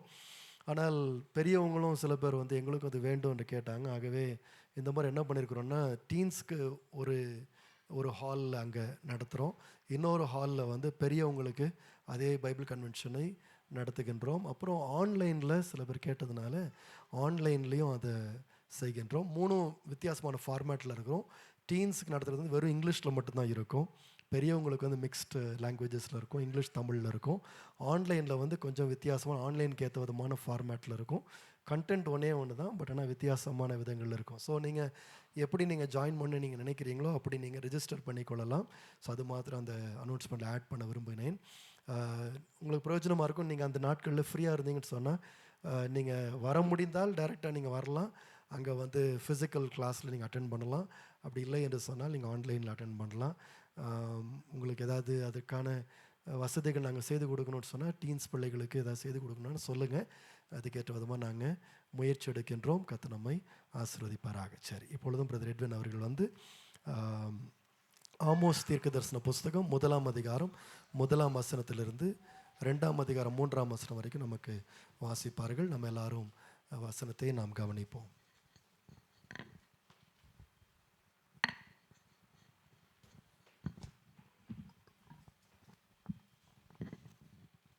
ஆமோஸ் 1ஆம் அதிகாரம். தெக்கோவா ஊர் மேய்ப்பருக்குள் இருந்த ஆமோஸ் யூதாவின் ராஜாவாகிய உசியாவின் நாட்களிலும் இஸ்ரவேலின் ராஜாவாகிய யோவானுடைய குமாரனாகிய யெரொபெயாமின் நாட்களிலும் பூமி எதிர்ச்சி உண்டாக 2 வருஷத்துக்கு முன்னே இஸ்ரவேலை குறித்து தரிசனம் கண்டு சொன்ன வார்த்தைகள். கர்த்தர் சியோனிலிருந்து கர்ஷித்து எருசலேமிலிருந்து சத்தமிடுவார். அதனால் மேய்ப்பரின் தாபரங்கள் துக்கம் கொண்டாடும், கர்மேலின் கொடுமுடியும் காய்ந்து போகும். கர்த்தர் சொல்லுகிறது என்னவென்றால், தமஸ்குவினுடைய 3 பாதகங்கள் நிமித்தமும் 4 பாதகங்களின் நிமித்தமும் நான் அதன் ஆக்கினையை திருப்ப மாட்டேன். அவர்கள் கீலேயாத்தை இருப்பு கருவிகளினால் போரடித்தார்களே. ஆசகேலின் வீட்டிலே தீ கொளுத்துவேன், அது பெனாத்தாதின் அரமனைகளை பட்சிக்கும். நான் தமஸ்குவின் தாழ்பாலை உடைத்து குடிகளை ஆவேன் என்றும் பள்ளத்தாக்கிலும் செங்கோல் செலுத்துகிறவனை பெத் ஏதேனிலும் இராதபடிக்கு சங்காரம் பண்ணுவேன். அப்பொழுது சீரியாவின் ஜனங்கள் கீருக்கு சிறைப்பட்டு போவார்கள் என்று கர்த்தர் சொல்லுகிறார். கர்த்தர் சொல்லுகிறது என்னவென்றால், காத்சாவினுடைய 3 பாதகங்களின் நிமித்தமும் 4 பாதகங்களின் நிமித்தமும் நான் அதன் ஆக்கினையை திருப்ப மாட்டேன். அவர்கள் சிறைப்பட்டவர்களை ஏதோமியரிடத்தில் ஒப்புவிக்கும்படி முழுவதும் சிறையாக்கினார்களே. காத்சாவின் மதிலுக்குள் தீ கொளுத்துவேன், அது அதனுடைய அரமனைகளை பட்சிக்கும். நான் குடிகளை அஸ்தோத்திலும் செங்கோல் செலுத்துகிறவனை அஸ்கலோனிலும் இராதபடிக்கு சங்காரம் பண்ணி பெலிஸ்தரின் மீதியானவர்கள் அழியும்படிக்கு என் கையை எக்ரோனுக்கு விரோதமாக திருப்புவேன் என்று கர்த்தராகிய ஆண்டவர் சொல்லுகிறார். மேலும் தீருவனுடைய 3 பாதகங்களின் நிமித்தமும் 4 பாதகங்களின் நிமித்தமும் நான் அதன் ஆக்கினையை திருப்ப மாட்டேன். அவர்கள் சகோதரரின் உடன்படிக்கையை நினையாமல் சிறைப்பட்டவர்களை முழுவதும் ஏதோமியர் கையில் ஒப்புவித்தார்களே. தீருவின் மதிலுக்குள் தீ கொளுத்துவேன், அது அதன் அரமனைகளை பட்சிக்கும் என்று கர்த்தர் சொல்லுகிறார். மேலும் ஏதோமுடைய 3 பாதகங்களின் நிமித்தமும் 4 பாதகங்களின் நிமித்தமும் நான் அவன் ஆக்கினையை திருப்ப மாட்டேன். அவன் தன் சகோதரனை பட்டயத்தோடு தொடர்ந்து தன் மனதை இரக்கமற்றதாக்கி தன் கோபத்தினாலே என்றென்றைக்கும் அவனை பீறி போட்டு தன் மூர்க்கத்தை நித்திய காலமாக வைத்திருக்கிறானே. தேமானிலே தீ கொளுத்துவேன், அது போஸ்ராவின் அரமனைகளை பட்சிக்கும் என்று கர்த்தர் சொல்லுகிறார். கர்த்தர் சொல்லுகிறது என்னவென்றால், அம்மோன் புத்திரரின் 3 பாதகங்களின் நிமித்தமும் 4 பாதகங்களின் நிமித்தமும் நான் அவர்கள் ஆக்கினையை திருப்ப மாட்டேன். அவர்கள் தங்கள் எல்லைகளை விஸ்தாரமாக்கும்படிக்கு கீலேயாத் தேசத்தின் கர்ப்பஸ்திரீகளை கீறி போட்டார்களே.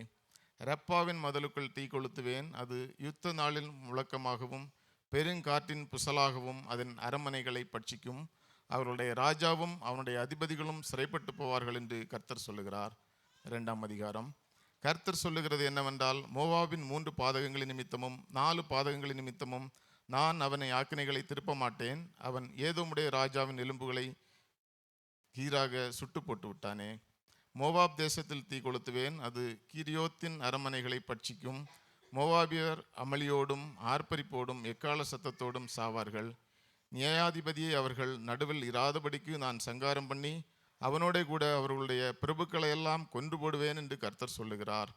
மேலும் யூதாவின் 3 பாதகங்களின் நிமித்தமும் 4 பாதகங்களின் நிமித்தமும் நான் அவர்கள் ஆக்கினையை திருப்ப மாட்டேன்.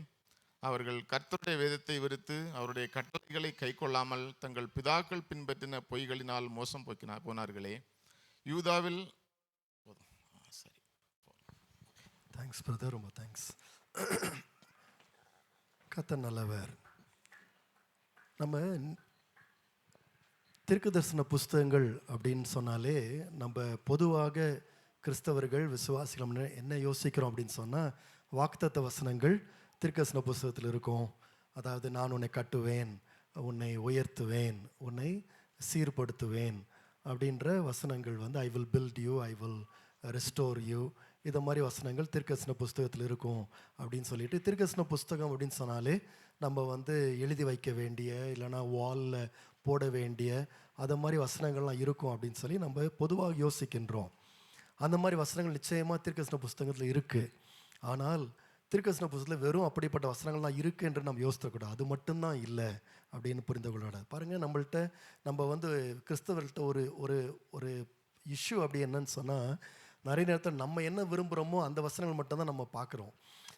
நம்மளே செலக்ட் பண்ணிக்கிறோம், இதுதான் நம்ம படிக்கணும், இது படிக்கக்கூடாதுன்னு சொல்லி. உதாரணமாக நிறைய பேருக்கு சங்கீதத்தில் பிடித்த சங்கீதம் என்னென்னு சொன்னால் 23ஆம் சங்கீதம், அப்புறம் 91ஆம் சங்கீதம். இப்போ மற்ற சங்கீதங்கள்லாம் என்ன இருக்குது அப்படின்னு கேட்டால் தெரியல அப்படின்ற மாதிரி யோசிப்பாங்க.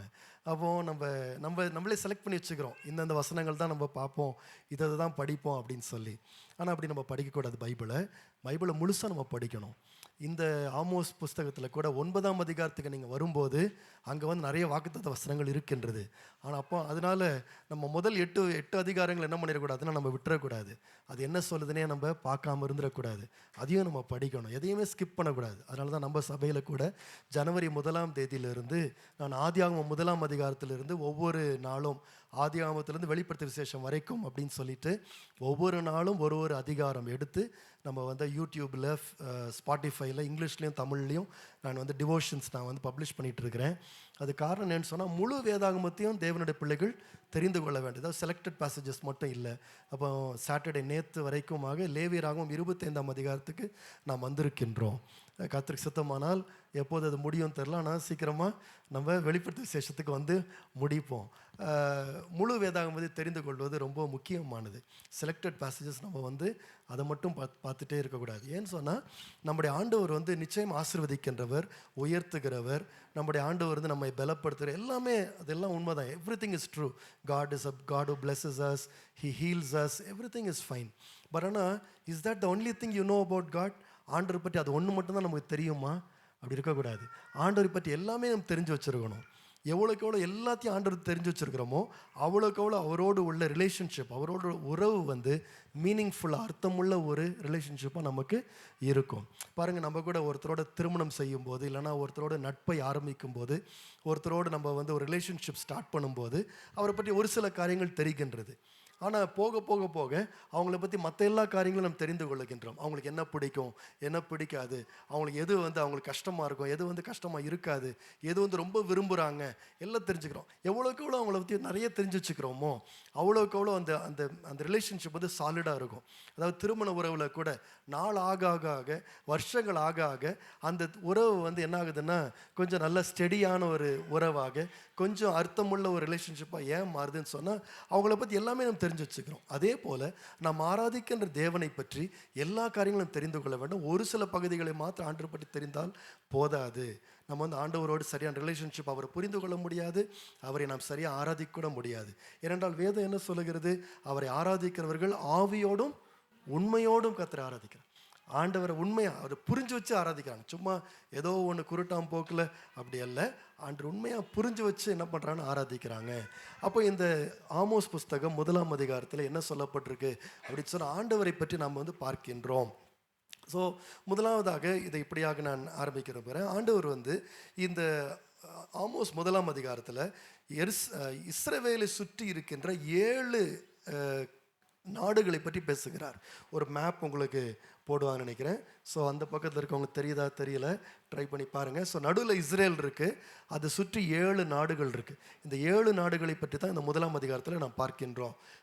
சுருக்கமாக சொல்லலாம், தீரு என்கிற நாடு, இங்கிலீஷில் டயர் அப்படின்னு சொல்லி, தமஸ்கு, அப்புறம் அம்மோன், மோவாப், ஏதோம், காசா, இந்த 7 நாடுகளை பற்றி இந்த வசன பகுதியில் 1ஆம் அதிகாரத்தில் படிக்கின்றோம்.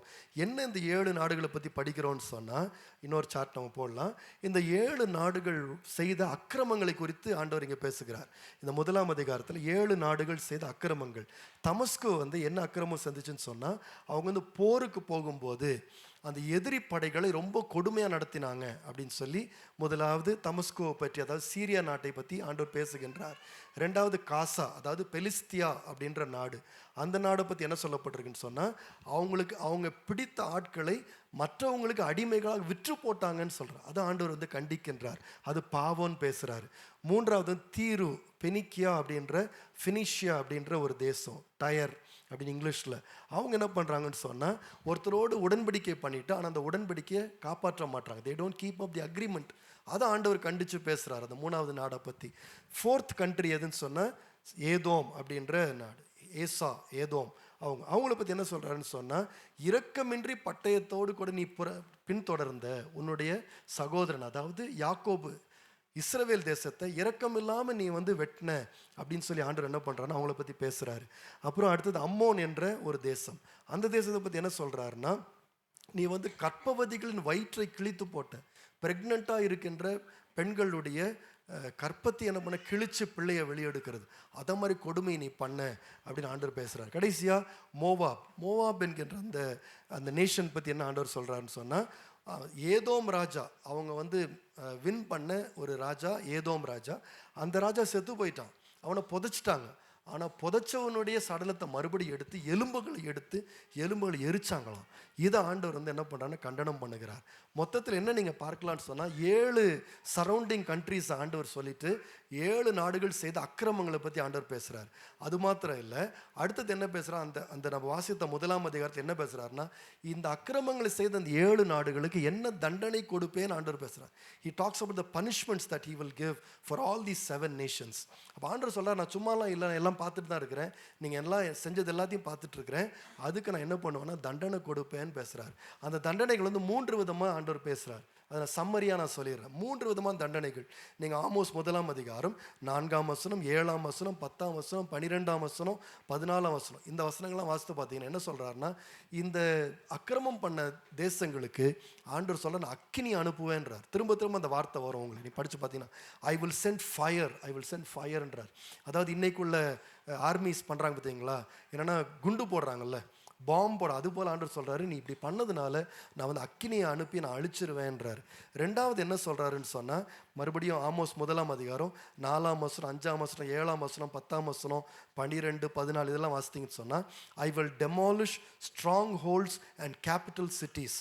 உன்னுடைய தலைநகரங்களை, உன்னுடைய எல்லா இந்த பாதுகாப்பான அரண்களை எல்லாம் நான் அழிச்சிருவேன்றார். நீ பங்கர் பஸ்டிங் என்ன சொல்கிறார், பங்கரில் உட்காந்துருக்கிறேன், என்னை எந்த பாம்ஸும் போட முடியாது, நான் வால்லாம் ஹைட்டாக கட்டி வச்சுருக்கிறேன், என்னை யாருமே ஒன்றும் பண்ண முடியாது நினச்சிட்டு இருக்கிறியா? இந்த 7 நாடுகளுக்கு சொல்கிறாரு, நீ எங்கெங்கெல்லாம் பாதுகாப்பாக இருக்கிறையோ, எதெல்லாம் உன்னை பாதுகாக்கின்றதோ அந்த எல்லா பாதுகாப்பையும் நான் உடச்சி போடுவேன்னு ஆண்டவர் அது சொல்லுகின்றார். கடைசியாக 3rd ஜட்ஜ்மெண்ட் என்ன ஆண்டவர் தண்டனை கொடுப்பேன்னு சொல்கிறாருன்னா, I will remove your rulers. உன் மேலே இருக்க ராஜாக்கள், அதிகாரிகள், யாரெல்லாம் இந்த மாதிரி காரியங்களை செய்கிறதுக்கு காரணமாக இருந்தாங்களோ அந்த எல்லா லீடர்ஸையும் நான் ரிமூவ் பண்ணுவேன், நான் அகற்றி விடுவேன் என்று சொல்லி ஆண்டவர் என்ன பண்ணுறாருன்னா சொல்கிறார். ஸோ அப்போ என்ன நம்ம பார்க்குறோன்னு சொன்னால், இந்த 1ஆம் அதிகாரத்தில் 7 நாடுகள் அவங்க செய்த அக்கிரமங்கள், அதற்கான ஆண்டவருடைய தண்டனைகளை நாம் பார்க்கின்றோம். ஆமோஸ் இந்த தண்டனைகள் வருகின்றது என்று சொன்னார். சொல்லி 40 இயர்ஸ் கழிச்சு, 40 வருஷம் கழிச்சு, இந்த 7 நாடுகளுக்கு அவர் சொன்னது அப்படியே நடந்துச்சு. 40 இயர்ஸ்க்கு அப்புறம் அது அப்படியே நடந்துச்சு. ஸோ ஹிஸ்டாரிக்கலாக இது ஒரு ஃபேக்ட், இது நடைபெற்றது. அதில் இன்னொரு காரியம் நீங்கள் புரிந்து கொள்ளணும். அப்போ ஆண்டவர் இந்த தீர்க்கதரிசனத்தை 1ஆம் அதிகாரத்தில் இப்போ நம்ம வாசித்த தீர்க்கதரிசனத்தை சொல்லிட்டு உடனே தண்டிக்கலை. எவ்வளோ வருஷம் அவங்களுக்கு டைம் கொடுத்தாருன்னா மனம் திரும்புவதற்கு 40 வருஷம் ஆண்டவர் டைம். அதுதான் நம்முடைய ஆண்டவருக்கு நமக்கு வித்தியாசம். நம்ம கோவப்படணும், உடனே அடிச்சிருவோம், உடனே நம்ம தண்டிச்சிருவோம். ஆனால் ஆண்டவர் இரக்கமாக இருப்பார். இரக்கமாக இருந்து மனம் திரும்புவதற்காக தான் இதை பேசினார். நான் உன்னை அழிக்கிறது எனக்கு ரொம்ப சந்தோஷம், உன்னை இப்போ எப்படி அழிக்கிறேன் பார், நெருப்பை விடுறேன் பார், அது பண்ணுறேன் பார், இது பண்ணுறேன் பார். ஆண்டவர் சந்தோஷமாலாம் சொல்லலை, இவங்களை எச்சரிக்கும்படியா இவங்க செய்கிற அக்கிரம காரியங்களை ஸ்டாப் பண்ணுவாங்கன்னு சொல்லி ஆண்டவர் வந்து பொறுமையாக 40 வருஷம் இருந்தார். ஆனால் அவங்க என்ன பண்ணாங்கன்னா, ஆண்டவர் என்ன சொன்னாரோ அதை அப்படியே கண்டினியூ பண்ணிக்கிட்டே இருந்தாங்க. 40 வருஷம் கழித்து இந்த 7 நாடுகளையும் கர்த்தர் சொன்னபடியே நெருப்பினாலே ஆண்டவர் வந்து இது பண்ணி பேர்ன் பண்ணி எல்லா ராஜாக்களையும் ஆண்டவர் என்ன பண்ணார், ரிமூவ் பண்ணார். ஸோ இதுதான் வந்து நாம் இங்கே பார்க்கணும். அதனால தான் இன்றைக்கு உள்ள செய்தியின் தலைப்பு என்ன சொன்னால், இதுலேருந்து நாம் கர்த்தரை பற்றி என்ன அறிந்து கொள்ளுகிறோம் அப்படின்னு சொன்னால், ஆர் காட் வில் ஜட்ஜ், கர்த்தர் நியாயம் தீர்ப்பார் என்பது தான் இந்த பகுதியில் நாம் கற்றுக்கொள்ளுகின்றோம். இப்போ நம்ம சில பேர் சொல்லலாம், பாஸ்டர் அவங்க தான் இருந்தாங்க, எத்தனையோ 1000 வருஷங்களுக்கு முன்னாடி இருந்தாங்க, எல்லாம் இவனுங்களாம் அவங்களாம் அப்படி பண்ணாங்க, ஆண்டவரும் என்ன பண்ணாருன்னா இதை மாதிரி பேசினார், தண்டனைலாம் கொடுத்தாரு. இப்போ இதுக்கு நம்மளுக்கு என்ன சம்மந்தம்? நம்ம இப்படிப்பட்ட ஆளுங்க கிடையாது, நம்ம வந்து இது மாதிரி போருக்கெலாம் எங்கேயும் போனதில்லை, நம்ம வந்து அம்மோன் கிடையாது, மோவாப் கிடையாது, நம்ம வந்து இந்த சிரியா நாடு கிடையாது, எதுவுமே நம்ம கிடையாது, இது வந்து நம்மளுக்கு என்ன, இதனால் என்ன பிரயோஜனம் அப்படின்னு சொல்லி ஒரு கேள்வி கேட்கலாம். நல்ல கேள்வி தான் இது, சரியான ஒரு கேள்வி தான் இது.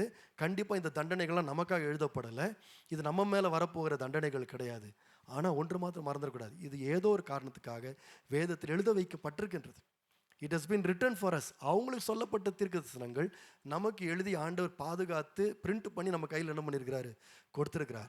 ஸோ இது வந்து நமக்கு டைரெக்டாக இது அப்ளை ஆகாட்டி கூட, இது நம்ம மேலே வரப்போகிற காரியங்கள் இல்லை என்ற அது உண்மையானதாக இருந்தாலும் கூட, நாம் இதை எப்படி படிக்கணும்னு சொன்னால், நம்முடைய ஆண்டவருக்கு எந்த மாதிரி அக்கிரமங்கள் பிடிக்காது, எது வந்து அவருக்கு கோபம் வரும், எது வந்து அவருக்கு ரொம்ப அப்செட் ஆக்கும் அப்படின்றத இந்த வசனத்தை படித்து நம்ம தெரிஞ்சுக்கணும். அதுக்காக தான் எழுதப்பட்டிருக்கு. அதாவது பைபிள் என்ன காண்பிக்குன்னு சொன்னால், நாம் ஆராதிக்கிற தேவன் யார், எப்படிப்பட்டவர் என்று காண்பிக்கின்றது.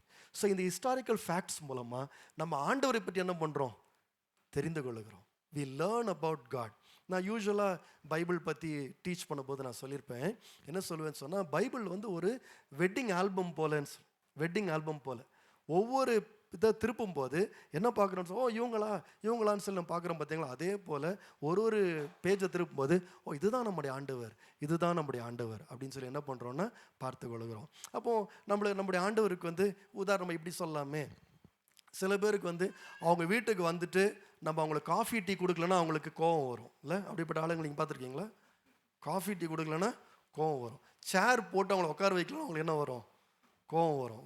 வாங்கன்னு சொல்லி கூப்பிடலன்னா அவங்களுக்கு கோவம் வரும். இப்படி நம்ம கேட்குறேன், ஆண்டவருக்கு வந்து டீ காஃபி போட்டு கொடுக்கலாம் கோவம் வருமா வராதா? நீங்கள் சொல்லுங்கள். ஆண்டவருக்கு தண்ணி கொடுக்கலன்னா கோவம் வருமா வராதா? அவருக்கு சேர் போடலன்னு சொன்னால் அவருக்கு கோவம் வருமா வராதா? இல்லை? அப்போ நீங்கள் ஆண்டவர் எவ்வளோ தெரிஞ்சு வச்சுருக்கிறீங்க? ஆண்டவருக்கு எது பிடிக்கும், எது கோவம் வரும், எப்படி நீங்கள் சொல்லுவீங்க அப்படின்னு கேட்டால் ரொம்ப சிம்பிள் தான். பைபிளை நம்ம கரெக்டாக படிச்சிட்டோன்னு சொன்னால் நம்முடைய ஆண்டவரை ஃபிகர் அவுட் பண்ணிடலாம், நம்ம ஆண்டவர் யாருன்னு தெரிஞ்சுக்கலாம். அதுக்காக தான் பைபிள் படிக்கிறோம். It's not for us, it's to know God. ஆண்டவர் அறிந்து கொள்ளும்படியா. அப்போ இதில் இந்த 7 ஆட்களை வைத்து நம்ம என்ன பார்க்க போகிறோம்னு சொன்னால், இன்றைக்கி கர்த்தருக்கு வந்து கோபம் மூட்டக்கூடிய, இல்லாட்டில் கர்த்தருக்கு பிடிக்காத 6 அக்கிரம காரியங்களை நாம் படிக்க போகிறோம் இன்றைக்கு. சரிங்களா? மறுபடியும் நீங்கள் ஆமோஸ் புஸ்தகம் 1ஆம் அதிகாரம், இப்பொழுது நீங்கள் 2ஆம் வசனத்தை வாசிக்கும்போது, ஆமோஸ் 1:2 வாசிக்கும்போது அங்கே பார்க்கின்றோம், கர்த்தர் சீயோனிலிருந்து கெர்ச்சித்து எருசலேமிலிருந்து என்ன பண்ணுவார், சத்தமிடுவார். கர்த்தர் பேசுவார்னு சொல்லலை, கர்த்தர் என்ன பண்ணுவாராம், சீயோனிலிருந்து கெர்ச்சிப்பாராம். யார் கெர்ச்சிப்பா? Who will roar? லயன் தான் ரோர் பண்ணும் இல்லை, சிங்கம் தான் கெர்ச்சிக்கும். இப்போ கர்த்தர் வந்து கெர்ச்சிப்பார். சரி, சிங்கம் எதுக்கு கெர்ச்சிக்கும் தெரியுமா உங்களுக்கு? பசி வந்தால் நினைக்கிறீங்களா? நான் கூட அப்படி தான் நினச்சேன். அப்புறம் நான் கொஞ்சம் ரிசர்ச் பண்ணி பார்த்தா அப்படி இல்லையா. சிங்கம் எப்போ கெர்ச்சிக்கும்னு சொன்னால், அதனுடைய இறையை பிடிச்ச பிறகு கெர்ச்சிக்குமா. அது ஆடையோ மாடையோ எதையோ ஒன்று பிடிச்சிச்சு வச்சுங்களேன், சாப்பாடை பிடிச்சிருச்சுன்னா அப்புறம் அது ரோர் பண்ணுமா. அது ஒரு கற்றுமா. அது ஏன் என்னால் தெரில, அவ்வளோ இன்னும் கொஞ்சம் ரிசர்ச் ரிசர்ச் பண்ணல நான், பட் அது மட்டும் கண்டுபிடிச்சிக்கிட்டேன், ரோர் பண்ணும். அப்போ ஆண்டவர் எதுக்காக இங்கே ரோர் பண்ணுறார், எதுக்காக கர்ச்சிக்கிறார் சொன்னால், இந்த 7 நாடுகளை பிடிச்சிட்டார். அதில் இன்றைக்கி 6 நாடுகளை பார்க்க போகிறோம். 7 நாடுகள் ஆண்டவர் பிடிச்சி வச்சுட்டார். அவங்க மாட்டிக்கிறாங்க இப்போ ஒரு கையில். அதனால் இப்போ என்ன பண்ணுறாருன்னா கெர்ச்சிக்கிறாராம், கெர்ச்சித்து சத்தம் போடுறாராம். அப்புறம் என்ன அர்த்தம்னு சொன்னால், ஆண்டவர் வந்து இவங்களை பிடிச்சிட்டாருன்னா இவங்க மாட்டிக்கிட்டாங்க, இவங்க ஏதோ தப்பு பண்ணியிருக்கிறாங்க. 6 காரியங்கள் இவங்க பண்ணாங்க. அந்த 6 காரியங்கள் ஆண்டவர் கிளியராக சொல்கிறார், இதுதான்ன்றார். சும்மாலாம் அவருக்கு வந்து சில பேருக்குலாம் கோவம் வரும் பார்த்தீங்களா, எது கோவம்னு அவங்களுக்கே தெரியாது, அவங்க கூட இருக்கிறவங்களுக்கும் தெரியாது, இவங்களுக்கும் தெரியாது, அப்படி ஆகிடுவாங்க. நம்ம ஆண்டவர்லாம் அப்படிலாம் கோவப்பட மாட்டார். அவருக்கு தெளிவாக சொல்கிறார், இதுதான் எனக்கு பிரச்சனைன்றார். இதுதான் அப்போ அந்த 6 காரியங்கள் என்ன அப்படின்னு பார்த்தீங்கன்னா, 3ஆம் வசனம், 1ஆம் அதிகாரம் 3ஆம் வசனம் வாசிக்கும். நிறைய நான் எக்ஸ்பிளைன் பண்ண நேரம் இல்லை, பட் ஆனால் குறிப்பை மாத்திரம் நான் சொல்ல போகிறேன். கர்த்தர் சொல்லுகிறது என்னவென்றால், தமஸ்கு, அதாவது ஃபஸ்ட்டு வந்து தமஸ்கு நாடை பற்றி பேசுகிறார். தமஸ்கு அது வந்து தமஸ்குன்னு சொல்கிறது சிரியா நாட்டினுடைய கேபிட்டல். ஸோ ஆக்சுவலாக ஆண்டவர் சிரியாவை பற்றி தான் பேசுகிறார். சிரியா நாடு என்ன பண்ணுதுன்னு சொன்னால், 3 பாதங்கள் நிமித்தம் 4 பாதங்கள் நிமித்தம் நான் அதன் ஆக்கினியை திருப்ப மாட்டேன்றார். அந்த வார்த்தை ரொம்ப முக்கியமானது. 3 பாதகங்கள், 4 பாதகங்கள். சரிங்களா? ஒரு மேக்ஸ் கொஸ்டின் கேட்க போகிறேன். 3 + 4 எவ்வளோ? அதுவே சில பேர் கால்குலேட்டர் தேடுறீங்க பார்த்தீங்களா? அந்த நிலைமைக்கு இப்போ போயிட்டோம். இப்போ நம்ம 3 + 4 எவ்வளோ? 7. சரிங்களா? அப்போது இங்கே ஆக்சுவலாக இவனுக்கு செஞ்சது ஒரே ஒரு காரியம்தான், ஒரு பாதகம் தான் பண்ணானு. ஆனால் ஆண்டவர் எப்படி சொல்கிறாருன்னா 3, 4ன்றார். அதாவது எபிரேயர்களுக்கு வந்து 7னா கம்ப்ளீஷன், 7னா கம்ப்ளீஷன். அதாவது இந்த ஒரு வேலையை கூட, இது ஒரு அக்கிரமத்தை கூட பரிபூர்ணமாக செஞ்சானுங்கன்னு சொல்கிறது தான் இந்த வார்த்தை. இந்த ஒரு அக்கிரமத்தையும் என்ன பண்ணாங்களாம்? பரிபூர்ணமாக செஞ்சாங்களாம். அதுதான் இந்த வேர்டு வந்து ரிப்பீட்டடே வரும். தொடர்ந்து எல்லா நாடுகளை பற்றி பேசும்போது என்ன வரும்? 4, 3, 4, 3ன்னு வந்துக்கிட்டே இருக்கும். சரி, எப்படியோ பரிபூர்ணமாக என்ன செஞ்சான், என்ன அக்கிரமம் செஞ்சானுங்கன்னு சொன்னால், 3ஆம் வசனத்தில் கடைசி லைன் பாருங்க, லாஸ்ட் சென்டென்ஸ் ஆஃப் verse 3. அவர்கள் கீலேயாத்தை இருப்பு கருவிகளினால் போரடித்தார்களே. இங்கிலீஷ் பைபிளில், because she threshed Gilead with sledges having iron teeth. இப்போ இந்த போர் அடிக்கிறது, ஸ்லெட்ஜு, இந்த வார்த்தையெல்லாம் நமக்கு வந்து இந்த மாடர்ன் டைம்ஸில் நமக்கு புரியலை. இதெல்லாம் விவசாயிகளுக்கு தான் புரிஞ்ச ஒரு வார்த்தை.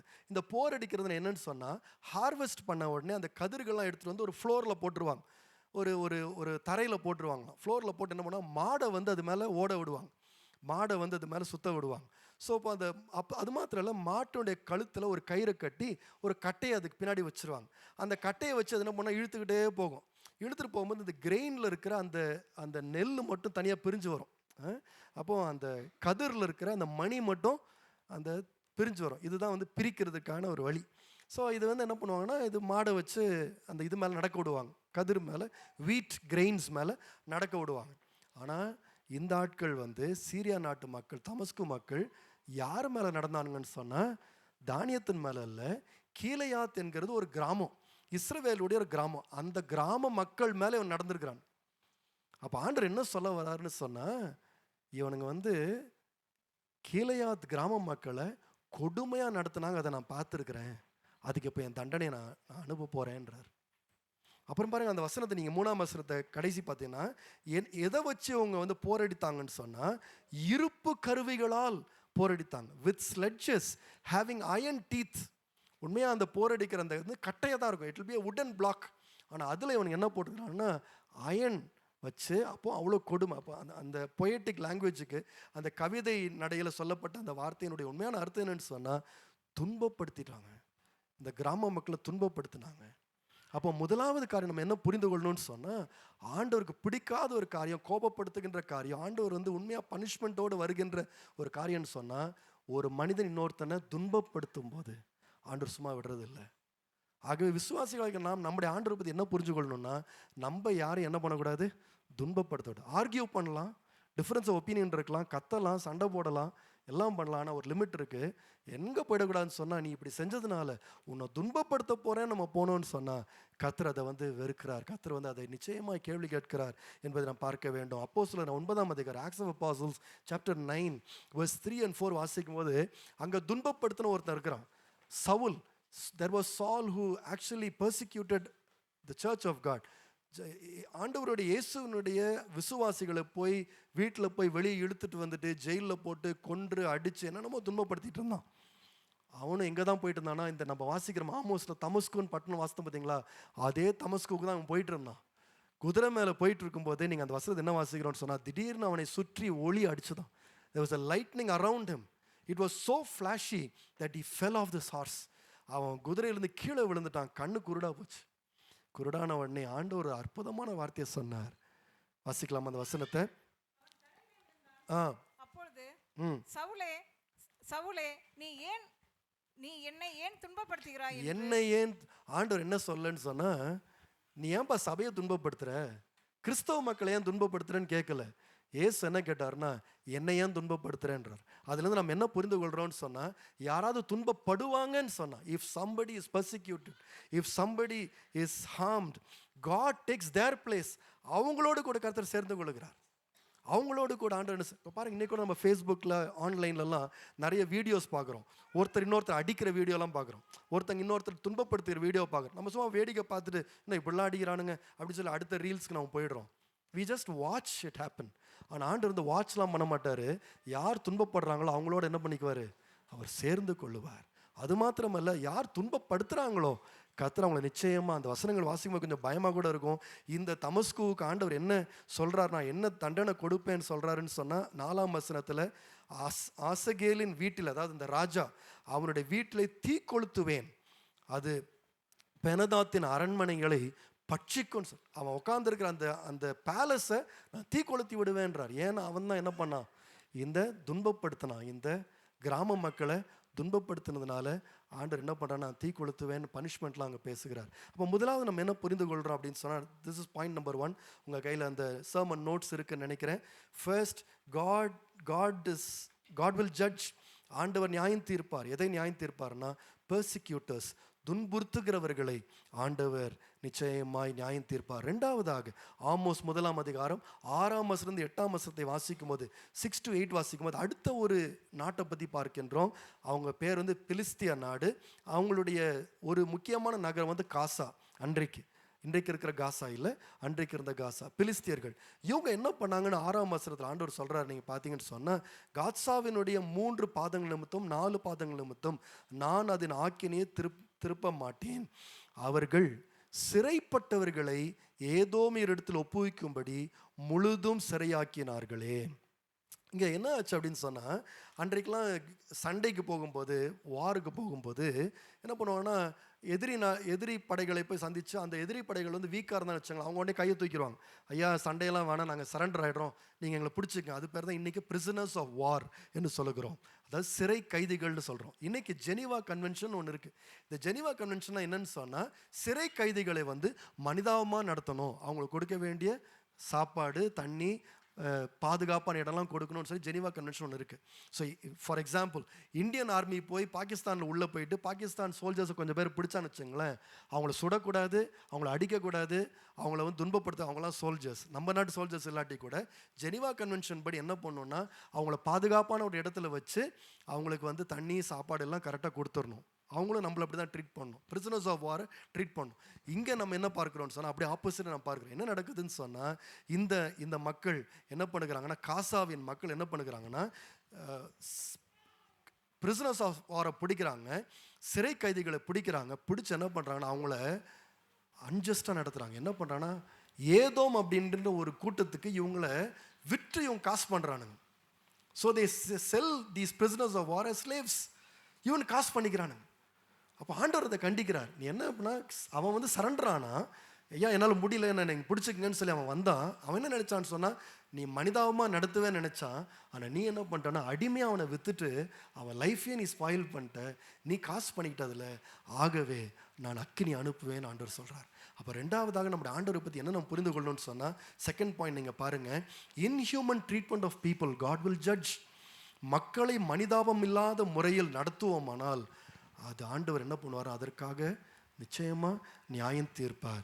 எனக்கு அருமையானவர்களே, நம்முடைய ஆண்டவரை பற்றி ஒரு வார்த்தை, நிறைய வசனங்கள் இருக்கலாம். ஆனால் மத்தேயு 10ஆம் அதிகாரம் 29ஆம் வசனம், Matthew 10:29 வாசித்தீங்கன்னா, Jesus said something which is right mind boggling. ஒரு யோசித்து பார்க்க முடியாத ஒரு காரியத்தை இயேசு சொல்கிறார். இதை வாசிக்கிறதுக்கு முன்னாடி நான் சொல்லிடுறேன், ஒரு காரியம் சொல்கிறேன். இன்றைக்கி வந்து மனுஷங்களுக்கு மரியாதை இருக்குது. எப்போ தெரியுமா? அவங்களுக்கு எல்லாம் இருக்க வேண்டியதெல்லாம் இருந்தால் மரியாதை இருக்குது. ஒருவேளை அவங்களுக்கு இருக்க வேண்டியது இல்லைன்னு வச்சுங்களேன், அவங்களுக்கு என்ன இல்லைன்னா மரியாதை இல்லை. அதனால தான் இன்றைக்கி ஓல்டு பீப்புளுக்கு, வயசானவங்களுக்கு மரியாதை இல்லை. ஏன்னா இனிமேல் அவங்களால சம்பாதிக்க முடியாது, இனிமேல் அவங்க எழும்பி வேலை செய்ய முடியாது. ஆகவே நிறைய பேர் அவங்கள வா போன்னு தான் பேசுவாங்க. உட்காரு, வந்துட்டியா அப்படின்னு அவங்களுக்கு கிண்டல் பண்ணுறது. ஏன்னா இனிமேல் அவங்களுக்கு வேல்யூ இல்லை, ஏன்னா அவங்களுக்கு சம்பாத்தியம் இல்லை. அதே ஓல்டு பர்சன் வந்து 1 கோடி ரூபாய் பேங்க்கில் வச்சுருந்தா வச்சுங்களேன், வீட்டில் இருக்க எல்லாரும் ஐயா வாங்க ஐயா, உட்காருங்க ஐயா, டீ சாப்பிட்றீங்களா, கூல்ட்ரிங்க்ஸ் சாப்பிட்றீங்களா எல்லாம் கேட்பாங்க. ஏன்னா அவங்களுக்கு இருக்குது. இன்றைக்கி மனுஷங்களுக்கு எப்படி மதிப்பு இருக்குன்னு சொன்னால், மனிதாபம் எப்போ வருதுன்னு சொன்னால் ஒரு மனுஷனுக்கு. அதனால தான் இன்றைக்கி நான் ஒரு போதகராக இருக்கிறதுனால சொல்கிறேன், நிறைய வயசானவங்க என்கிட்ட என்ன தெரியுமா வந்து சொல்கிறாங்க, நான்லாம் என் பையனுக்கெலாம் ஒன்றெல்லாம் கொடுக்கலாம் மாட்டேன், எனக்காக தான் வச்சுக்குவேன்றான். எனக்காக தான் வச்சுக்கோ. ஏன்னா அது போச்சுன்னா இவன் கூட நம்மளை என்ன பண்ண மாட்டான், மதிக்க மாட்டான். இங்கே இருக்கிற பிள்ளைகள்லாம் கொஞ்சம் நீங்கள் யோசிக்கணும். நம்முடைய அப்பா அம்மாவுக்கு எப்படி மதிப்பு இருக்கக்கூடாதுன்னா, அவங்க ஏதோ வச்சுட்டு இருக்கிறதுனால இருக்கக்கூடாது. இத்தனை சவரன் வச்சுருக்கிறாங்க, ஆகவே நம்ம அப்பா அப்பான்னு கூப்பிட்டு இருக்கிறேன், அது மட்டும் இல்லைன்னு சொன்னால் அவங்கள கண்டுக்கவே மாட்டேன்னு நம்ம இருப்போம்னு சொன்னால் அது மனிதாபம் அல்ல. அதுதான் இந்த வசனம் கண்டிக்கின்றது. மனிதர்களுக்கு அப்படி வேல்யூ கொடுக்கக்கூடாது. இப்போ நான் மத்தேயு 10ஆம் அதிகாரத்தில் நான் உங்களுக்கு காண்பிக்கின்றேன். 29ஆம் வசனத்தை வாசிக்கும், verse 29 வாசிக்கும் போது இயேசு சொன்ன ஒரு அழகான ஒரு வார்த்தை, அது வாசிக்கலாம். ஒரு காசுக்கு ஒரு காசுக்கு 2 அடைக்கலான் குருவிகளை 2 அடைக்கலான் குருவிகளை விற்கிறார்கள் அல்லவா. மேத்யூ 10:29. அதாவது அன்னைக்கு சீப்பஸ்ட் பேர்டு இஸ்ரேலில் மிக மலிவான ஒரு பேர்டுனா என்ன பேர்டுன்னு சொன்னால் ஸ்பேரோ தான். ஒரு காசுக்கு 1 பென்னிக்கு 2 கொடுப்பாங்க, அவ்வளோ ஈஸியாக வாங்கிடலாம். அப்போ ஆண்டவர் சொல்கிறார், ஸ்பேரோ உனக்கு தெரியும்லப்பா, எவ்வளோ சீப் தெரியும்ல சொல்லிட்டு சொல்கிறாரு, ஆயினும் உங்கள் பிதாவின் சித்தம் இல்லாமல் அவைகளில் ஒன்றாகிலும் தரையிலே விழாது. உங்களுக்கு அது வந்து ரொம்ப சீப்பான பேர்டு, ஆனால் என்னுடைய பிதாவுக்கு வந்து அது ஒன்று கூட சும்மா தரையில் விழாது. ஆண்டவர் அதை பார்ப்பார், அதை கூட ஆண்டவர் பார்ப்பார். இது கூட ரொம்ப ஆச்சரியமாக இருக்குது. இதை விட ரொம்ப ஆச்சரியமான 31ஆம் வசனத்தில் இயேசு எப்படி சொல்கிறான்னு சொன்னால், இப்போ மனிதர்களை நம்மளை பற்றி பேசுகிறாரு, நம்மளை பற்றி சொல்கிறாரு, வாசிங்க. பயப்படாதிருங்கள், அநேகம் அடைக்கலான் குருவிகளை பார்க்கிலும் அநேக அடைக்கலான் குருவிகளை பார்க்கிலும் நீங்கள் விசேஷித்தவர்களாக இருக்கிறீர்கள். இப்போ ஆண்டவருடைய பார்வையில் மனிதர்கள் யாரா? விசேஷமான. அதனால தான் வேதம் சொல்லுகிறது, தூதர்களை காட்டிலும் சற்று குறைவாக தான் ஆண்டவர் படைத்திருக்கிறார் நம்மளை. அப்போ இதுதான் நம்முடைய ஆண்டவனை புரிந்து கொண்டோன்னு சொன்னால், உலக மக்கள் வந்து மற்றவங்களை எப்படி வேணால் மதிக்கலாம், மனிதாபம் இல்லாமல் நடத்தலாம். ஆனால் விசுவாசிகளாகிய நாம், நீங்களும் நான் ஆண்டவருடைய சிந்தனை அறிந்திருக்கிறபடினாலே நாம் மற்றவர்கள் எப்படி நடத்தணும்னு சொன்னால், மனிதாபிமான விதத்தில் நாம் நிச்சயமாய் நடத்த வேண்டும். ஒருவேளை இன்றைக்கு அவங்க பலவீனமாக இருக்கலாம், இன்றைக்கு இல்லாதவர்களாக இருக்கலாம், இன்றைக்கு அவங்க வந்து படுக்கையாக இருக்கலாம். ஆனாலும் அவர்களுக்கு நாம் எப்படி நடத்தணும்னு சொன்னால், நம்ம மனசாட்சியின் படி நம்ம சொல்லணும், மனிதாபமாய் நடத்துகிறேன். ஏன்னாண்டா என்னுடைய ஆண்டவர் யாருன்னு சொன்னால், மனிதர்களை கனம் பண்ணுகிற தேவனாக இருக்கிறார். He honours people. அவங்கள வந்து ஆண்டவர் வந்து தள்ளி விடுகிறது கிடையாது, அவர்களை நினைத்திருக்கின்றார். மூன்றாவதாக ஆமோஸ், இப்பொழுது 1ஆம் அதிகாரம் 9-10 வசனத்தை வாசிக்கும் போது அடுத்த நாடை பற்றி வாசிக்கிறோம். இந்த நாடினுடைய பேர் தீரு. இங்கிலீஷில் it's the name Tyre. That's the name of the nation. இவங்க என்ன பண்ணாங்கன்னு சொல்கிறாரு. 9ஆம் வசனத்தை வாசிக்கலாம். ஆமோஸ் 1:9. மேலும் தீருவினுடைய 3 பாதங்கள் நிமித்தமும் 4 பாதங்கள் நிமித்தமும் நான் அதன் ஆக்கினையை திருப்ப மாட்டேன். அவர்கள் சகோதரரின் உடன்படிக்கை நினையாமல், இதுதான் அவங்க செஞ்ச அக்கிரமம், அவர்கள் சகோதரரின் உடன்படிக்கையை நினையாமல் சிறைப்பட்டவர்களை முழுவதும் ஏதோமியர் கையில் ஒப்புவித்தார்களே. இதுல முக்கியமான வார்த்தை என்ன பார்த்தீங்கன்னா, அவர்கள் என்ன பண்ணாங்கன்னா, அவர்கள் சிறைப்பட்ட ஏதோமியர் முழுவதும் எந்த வசனம் வாசிக்கிறோம்? 9ஆம் வசனம் இல்ல, verse 9. அவர்கள் சகோதரரின் உடன்படிக்கை நினையாமல், இங்கிலீஷ் பைபிளில் எப்படி போட்டிருக்குன்னு சொன்னால், because they disregarded a treaty of brotherhood. அவங்க சகோதரர்களோடு ஒரு ட்ரீட்டி, ஒரு அக்ரிமெண்ட் போட்டாங்களாம். அந்த அக்ரிமெண்ட் என்ன பண்ணல அவங்க, என்ன அக்ரிமெண்ட் போட்டாங்கன்னு தெரியல. பட் ஆனால் என்ன பண்ணுறாங்கன்னா, அக்ரிமெண்ட் எப்படி மீறினாங்கன்னு சொன்னால், அவங்க என்ன சொல்லியிருக்கிறாங்கன்னு சொன்னால், நாங்கள் இந்த சிறை கைதிகள்லாம் வச்சுட்டு உங்கள்கிட்ட கொடுப்போம்னு சொன்னாங்க. பரணா இவனுங்க எல்லாம் வந்த பிறகு என்ன பண்ணிட்டானுங்கன்னு சொன்னால், அந்த ஆட்களை விற்றுட்டாங்க. இதில் காசு பண்ணலாமே, கொஞ்சம் பணம் பண்ணலாமேன்ட்டு. ஆண்டவருடைய பாயிண்ட் என்னன்னு சொன்னால், நீ பண்ண உடன்படிக்கை என்ன பண்ண, நீ மீறின. அப்போ நம்முடைய ஆண்டவருக்கு என்ன பிடிக்காதுன்னு சொன்னால், அவர் எதை ரொம்ப கவனமாக பார்க்குறாருன்னு சொன்னால், உடன்படிக்கை என்ன பண்ணக்கூடாதான், மீறக்கூடாது. அதான் 3வது point. God will judge breaking the covenant. உடன்படிக்கையை மீறுகின்றதை கர்த்தர் வந்து நியாயம் தீர்ப்பார். இப்போ விசுவாசிகளாக நாம் நம்முடைய தனிப்பட்ட வாழ்க்கையில் யோசனை, நம்ம இவ்வளோ பெரிய அக்கிரமெல்லாம் இந்த ஆட்கள் பண்ணாமல் இருக்கலாம், உண்மைதான், நான் ஒத்துக்கொள்ளுகிறேன். ஆனால் நம்முடைய சின்ன சின்ன வாக்குறுதிகள் நம்ம கொடுக்குறோம் பார்த்தீங்களா, அதில் நம்ம எப்பொழுது உண்மையாக இருக்க நாம் முயற்சி செய்ய வேண்டும். எப்பொழுது உண்மையாக. அதனால தான் கிறிஸ்தவர்கள் வந்து அவசரப்பட்டு வாக்குறுதிலாம் கொடுக்கக்கூடாது, அவசரப்பட்டு சைன் பண்ணக்கூடாது, அவசரப்பட்டு டாக்குமெண்ட்டில் நம்ம உடனே கையெழுத்துலாம் போடக்கூடாது. கொஞ்சம் யோசிக்கணும். ஒரு 3-4 பேர்ட்டு நம்ம கேட்கணும், இதை நான் பண்ண போகிறேன் அப்படின்னு சொல்லி சில பேர்ட்டு நம்ம ஆலோசனை கேட்கணும். இது பண்ணலாமா, என்ன யோசிக்கிறேன், கொஞ்சம் விசாரிக்கணும். இதில் என்ன ரிஸ்க் இருக்குது, இது எந்த விதத்தில் நம்மளை பாதிக்கும், எல்லாம் யோசிக்கணும். ஏன்னா கிறிஸ்தவர்கள் வந்து மற்றவர்களை போல வாக்கு கொடுத்துட்டு அப்புறம் என்னால் பண்ண முடியாது, போ என்ன வேணால் பண்ணிக்கோ அப்படின்னு பேசக்கூடிய ஆட்கள் கிடையாது. நம்ம எல்லாருமே நம்ம சொன்னோன்னா அதை செய்கின்றோம். ஆகவே லாயரை கன்சல்ட் பண்ணணுமா, கன்சல்ட் பண்ணணும். நிறைய கிறிஸ்தவர்கள் வந்து யார்கிட்டையும் எதையும் கன்சல்ட் பண்ணுறதே கிடையாது. சில பேர் யார்கிட்டையும் எதுவும் சொல்கிறது கூட கிடையாது. எல்லாம் செஞ்சு முடிச்சுட்டு கடைசியில் அது முடியாதுன்னு வரும்போது அப்புறம் என்ன சொல்கிறாங்கன்னு சொன்னால், என்னால் பண்ண முடியாது அப்படின்றாங்க. பார்த்தீங்களா? அப்போ அது என்னவாயிடுதுன்னு சொன்னால், போட்ட வாக்குறுதியை உடைக்கிறதா இருக்கின்றது.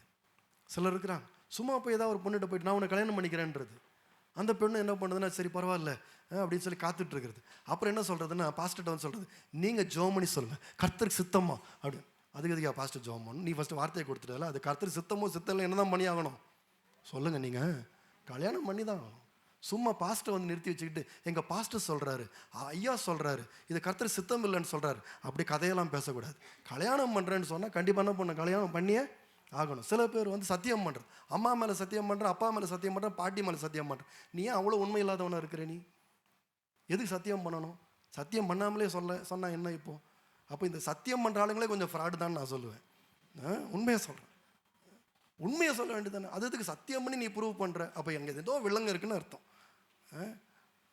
சில பேர் பைபிள் மேலே சத்தியம் பண்ணுவோம், பெரிய பரிசுத்தவான்கள் பைபிள் மேலே சத்தியம் பண்ணுறோம். எதுக்கு பைபிள் மேலே சத்தியம் இருக்கிறது உண்மையாக இருந்தால் எதுக்கு சத்தியம் பண்ண வேண்டிய அவசியம்? அதனால இயேசு சொன்ன எதன் மேலேயும் என்ன பண்ணக்கூடாது, சத்தியம் பண்ணக்கூடாதுன்னு தான் சொன்னார். உன்னுடைய ஆம் என்று இருக்கட்டும், இல்லை என்றது இல்லை என்று இருக்கட்டும்.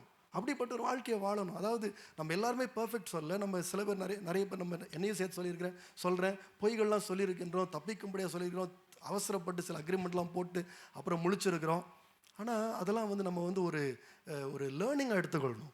அடுத்த முறை நான் இப்படி அவசரப்படாது, அடுத்த முறை இப்படி நான் உடனே நான் வாக்கு கொடுக்கக்கூடாது, நான் ரொம்ப கவனமாக இருக்கணும்னு சொல்லி என்ன பண்ணணும்னா, நம்ம வந்து கவனமாக இருக்கணும். பாருங்கள், வேதத்தில் நிறைய வசனம் போல் இருக்குது, உடன்படிக்கை மீறக்கூடாது. நம்முடைய ஆண்டவர் யாருன்னா உடன்படிக்கை மீறுகிறவர் கிடையாது. அவர் ஒரு முறை சொன்னார்னா அது பெரிய காரியமாக சொல்லுவார், நடக்க முடியாத காரியமாக பேசுவார் ஆண்டவர், ஆனால் நிச்சயம் நடத்தி கொடுத்துருவார். அது அந்த ஆபிரகாம், ஈசாக் இவங்களே பொல்லாதவர்களாகவும் உண்மையற்றவர்களாக இருந்தால் கூட ஆண்டவர் சொன்னதுனால நிறைவேற்றிட்டார் ஆண்டு. அப்போ நம்முடைய ஆண்டு நம்மள்ட்ட என்ன எதிர்பார்க்கிறாருன்னா, நம்ம சத்தியத்தின்படி நடக்கிறவர்களாக இருக்கும்படியாய் கர்த்தர் விரும்புகிறார். அது மூணாவது காரியம், உடன்படிக்கையை மீறுகின்றது. அது ஆண்டவருக்கு வந்து அருவருப்பான காரியமாய் இருக்கின்றது. நான்காவதாக ஆமோஸ் 1 11, 12 11 and 12 வாசிக்கும்போது, இங்கே ஏதோம் அப்படின்னு Edom, we talk about Edom the nation. அவங்க பண்ணது என்னன்னு சொன்னால், அவங்களும் 4 பாதகங்கள் 3 பாதங்கள் பண்ணாங்க. ஆனால் என்ன பண்ணாங்கன்னு பார்த்தீங்கன்னா 11ஆம் வசனம் வாசிக்கலாம். மேலும் ஏதோமுடைய 3 பாதங்கள் நிமித்தமும் 4 பாதங்கள் நிமித்தமும் நான் அவன் ஆக்கினையை திருப்ப மாட்டேன். அவன் தன் சகோதரனை பட்டயத்தோடு தொடர்ந்து தன் மனதை இரக்கமற்றதாக்கி, இதுதான், அவன் தன் சகோதரனை பட்டயத்தோடு தொடர்ந்து தன் மனதை இரக்கமற்றதாக்கி தன் கோபத்தினாலே என்றென்றைக்கும் அவனை பீறி போட்டு தன் மூர்க்கத்தை நித்திய காலமாக வைத்திருக்கிறான். தன் மூர்க்கத்தை நித்திய காலமாக வைத்திருக்கிறான். அந்த லாஸ்ட் லைனை மட்டும் பார்த்துக்கணும், அதுதான் பாயிண்ட். தன் மூர்க்கத்தை நித்திய காலமாக வைத்திருக்கிறான். இங்கிலீஷில் எப்படி போட்டிருக்குன்னா, his anger raged continually. அவனுடைய கோபம் வந்து தொடர்ந்து இருக்குமா. இங்கே இருக்கிற எத்தனை பேர் கோபம் வரும்? வராதவங்க மட்டும் இல்லையா சொல்லும் பார்ப்போம். கோபம் வரலன்னு சொன்னால் நீங்கள் ஒரு சைக்காட்ரிஸ்ட்டை பார்க்கணுன்னு அர்த்தம். ஏதோ உங்களுக்கு அப்நார்மலாக இருக்குன்னு அர்த்தம். நார்மலாக இருக்க எல்லாருக்கும் என்ன வரும்? கண்டிப்பாக கோபம் வரும், எனக்கும் வரும். இப்போ வரல, வேறு ஏதாவது ஒரு டைமில் வரும். சரிங்களா? கோபம் வரும். கோபம் வர்றது வந்து ஒரு நார்மலான விஷயந்தான். அப்போது கோபம் ஒன்றும் தப்பு ஒன்றும் கிடையாது. சில நேரத்தில் கோபப்படுகிறோம். ஆனால் இங்கே என்ன சொல்லப்பட்டிருக்குன்னா, கோபப்பட்டதுக்காக ஆண்டவர் வந்து தண்டனையெல்லாம் பேசலை. அந்த கோபம் எப்பொழுது நித்திய காலமாக இருந்துச்சான், தொடர்ந்து இருந்துச்சான். அதாவது கோபத்தை அவன் மறக்கவே இல்லையா, இரக்கமே காட்டலையா. பாருங்கள், எனக்கு கூட அந்த மாதிரி கோபம் வந்திருக்கு. அதாவது எனக்கு என் ஒய்ஃபுக்கும் வந்து இங்கே இருக்கிற எல்லா திருமணமானவர்களுக்கும் நல்லா தெரியும், இந்த சாதாரணமான விஷயந்தான். எனக்கு என் ஒய்ஃப்க்கு வந்து சில நேரத்தில் வாக்குவாதங்களோ இல்லை டிஸ்அக்ரிமெண்ட் வரும்போது எனக்கு கோபம் வரும். ஒரு 2 மணி நேரம் ரொம்ப கோபமாக இருப்பேன். அந்த நேரத்தில் என் முகத்தை பார்த்தீங்கன்னா சகிக்காது. அந்த நேரத்தில் கடுகு எடுத்துகிட்டு வந்து முகத்தில் போட்டிங்கன்னா வெந்துடும். அந்த மாதிரி பயங்கரமாக இருப்பேன். அந்த மாதிரி ஒரு கோபம் எனக்கு வரும். ஆனால் ஒரு 2 மணி நேரம் கழித்து என்ன வரணும்னு சொன்னால், இரக்கம் வரணும். ஏன் இரக்கம் வரணும்னா, இதே போல் ஆண்டவர் நம்ம மேலே கோச்சிக்கிட்டா நம்ம எங்கே போய் நிற்போம்? நம்ம மேலே ஆண்டவர் இரக்கம் காட்டலையா? வேதம் என்ன சொல்லுது? அவருடைய கடும் கோபம் வந்து ஒரு இமைப்பொழுது தான். அதுக்கப்புறம் மிகுந்த இரக்கத்தோடு என்ன பண்ணுறாரு? இறங்கி வர்றாரு. நம்ம மேலே நித்தமாக ஒரு கோபமாக இருக்கிறது கிடையாது. கர்த்தர் நம்ம மேலே கோபப்படுறாரு, சிக்ஷிக்கிறாரு கூட. சில நேரத்தில் நம்மளை வந்து கண்டிக்கிறாரு, திட்டுறாரு, சில காரியங்களை தடுக்கிறாரு, எல்லாம் பண்ணுறாரு. ஆனால் அதுக்காக என்றென்றைக்கும் கோபமாக ஆண்டவர் இருக்கிறது இல்லை. ஆனால் சில விசுவாசிகள் வந்து 2 மாசமாக கோபமாக இருக்கிறாங்க. அல்லேலூயா சொல்லுங்கன்னா சொல்ல மாட்டேன், கேட்க மாட்டேன் உங்களை, யாரோ சொல்ல போகிறீங்க. 2 மாசமா. சில பேர் ரொம்ப பெருமையாக சொல்கிறது, முகத்தை முழிக்க மாட்டேன், சாகிற வரைக்கும் உன் முகத்தை முழிக்கவே மாட்டேன்றது. இந்த மாதிரி கோபம்லாம் சரி கிடையாது, சரி கிடையாது. ஆண்டவர் அப்படி நம்ம மேலே கோபப்பட்டாருன்னா அப்படி நம்ம யோசிக்கணும், நம்ம கொஞ்சம் இரக்கமாக இருக்கணும். அதாவது கோபங்கள் வரதான் செய்கிறது. கோபம் வரும்போது நம்ம என்ன பண்ணுறோன்னா பேசுகிறோம், திட்டுறோம், வாக்குவாதம் பண்ணுறோம், கொஞ்சம் சண்டையெல்லாம் போடுறோம். இதெல்லாம் இட்ஸ் ஆல் அக்செப்டபிள், அதில் தப்பே கிடையாது. கண்டிப்பாக கான்வர்சேஷன்ஸ் இருக்கணும், எல்லாம் இருக்கணும். ஆனால் சில பேர் இந்த கோபத்தை வச்சு டார்ச்சர் பண்ணுவாங்க. பார்த்தீங்களா, நீ அப்படி பண்ணிட்ட பற்றியா, நீ சொல்லிட்ட பற்றியா, அப்படி செஞ்சுட்ட பற்றியா, உன்னை 2 மாதம் நான் உன்னை அலைய விடுறேன் பார். இது பேர் என்னென்னா சைலண்ட் ட்ரீட்மெண்ட்னு சொல்லி. சில பேர்லாம் சைலண்ட் கில்லர்ஸ். அப்படியே அதாவது அமைதியாக இருந்து கொன்று போட்டுருவாங்க, அப்படியே உருக்கிடுவாங்க, அப்படியே ஒன்றும் பேச மாட்டாங்க. அதுதான் ப்ராப்ளமே, ஒன்றும் பேச மாட்டாங்க. அதாவது டார்ச்சர் பண்ணுறாங்களாமா. அப்படி ஒரு அலையிலையா சொல்லுங்க பார்ப்போம். பரவாயில்ல, நல்ல வேலை, நல்ல சபை தான் கர்த்தர் எனக்கு கொடுத்துருக்குறாரு. அது மாதிரி நம்ம இருக்கக்கூடாது. என்ன பண்ணணுன்னா கொஞ்சம் இறக்கம் காட்டணும். ஒரு 2 மணி நேரம் 3 மணி நேரம்லாம். ஆனால் பைபிள் படி சொன்னால் சரி, பைபிள் படியே போயிடுவோமே.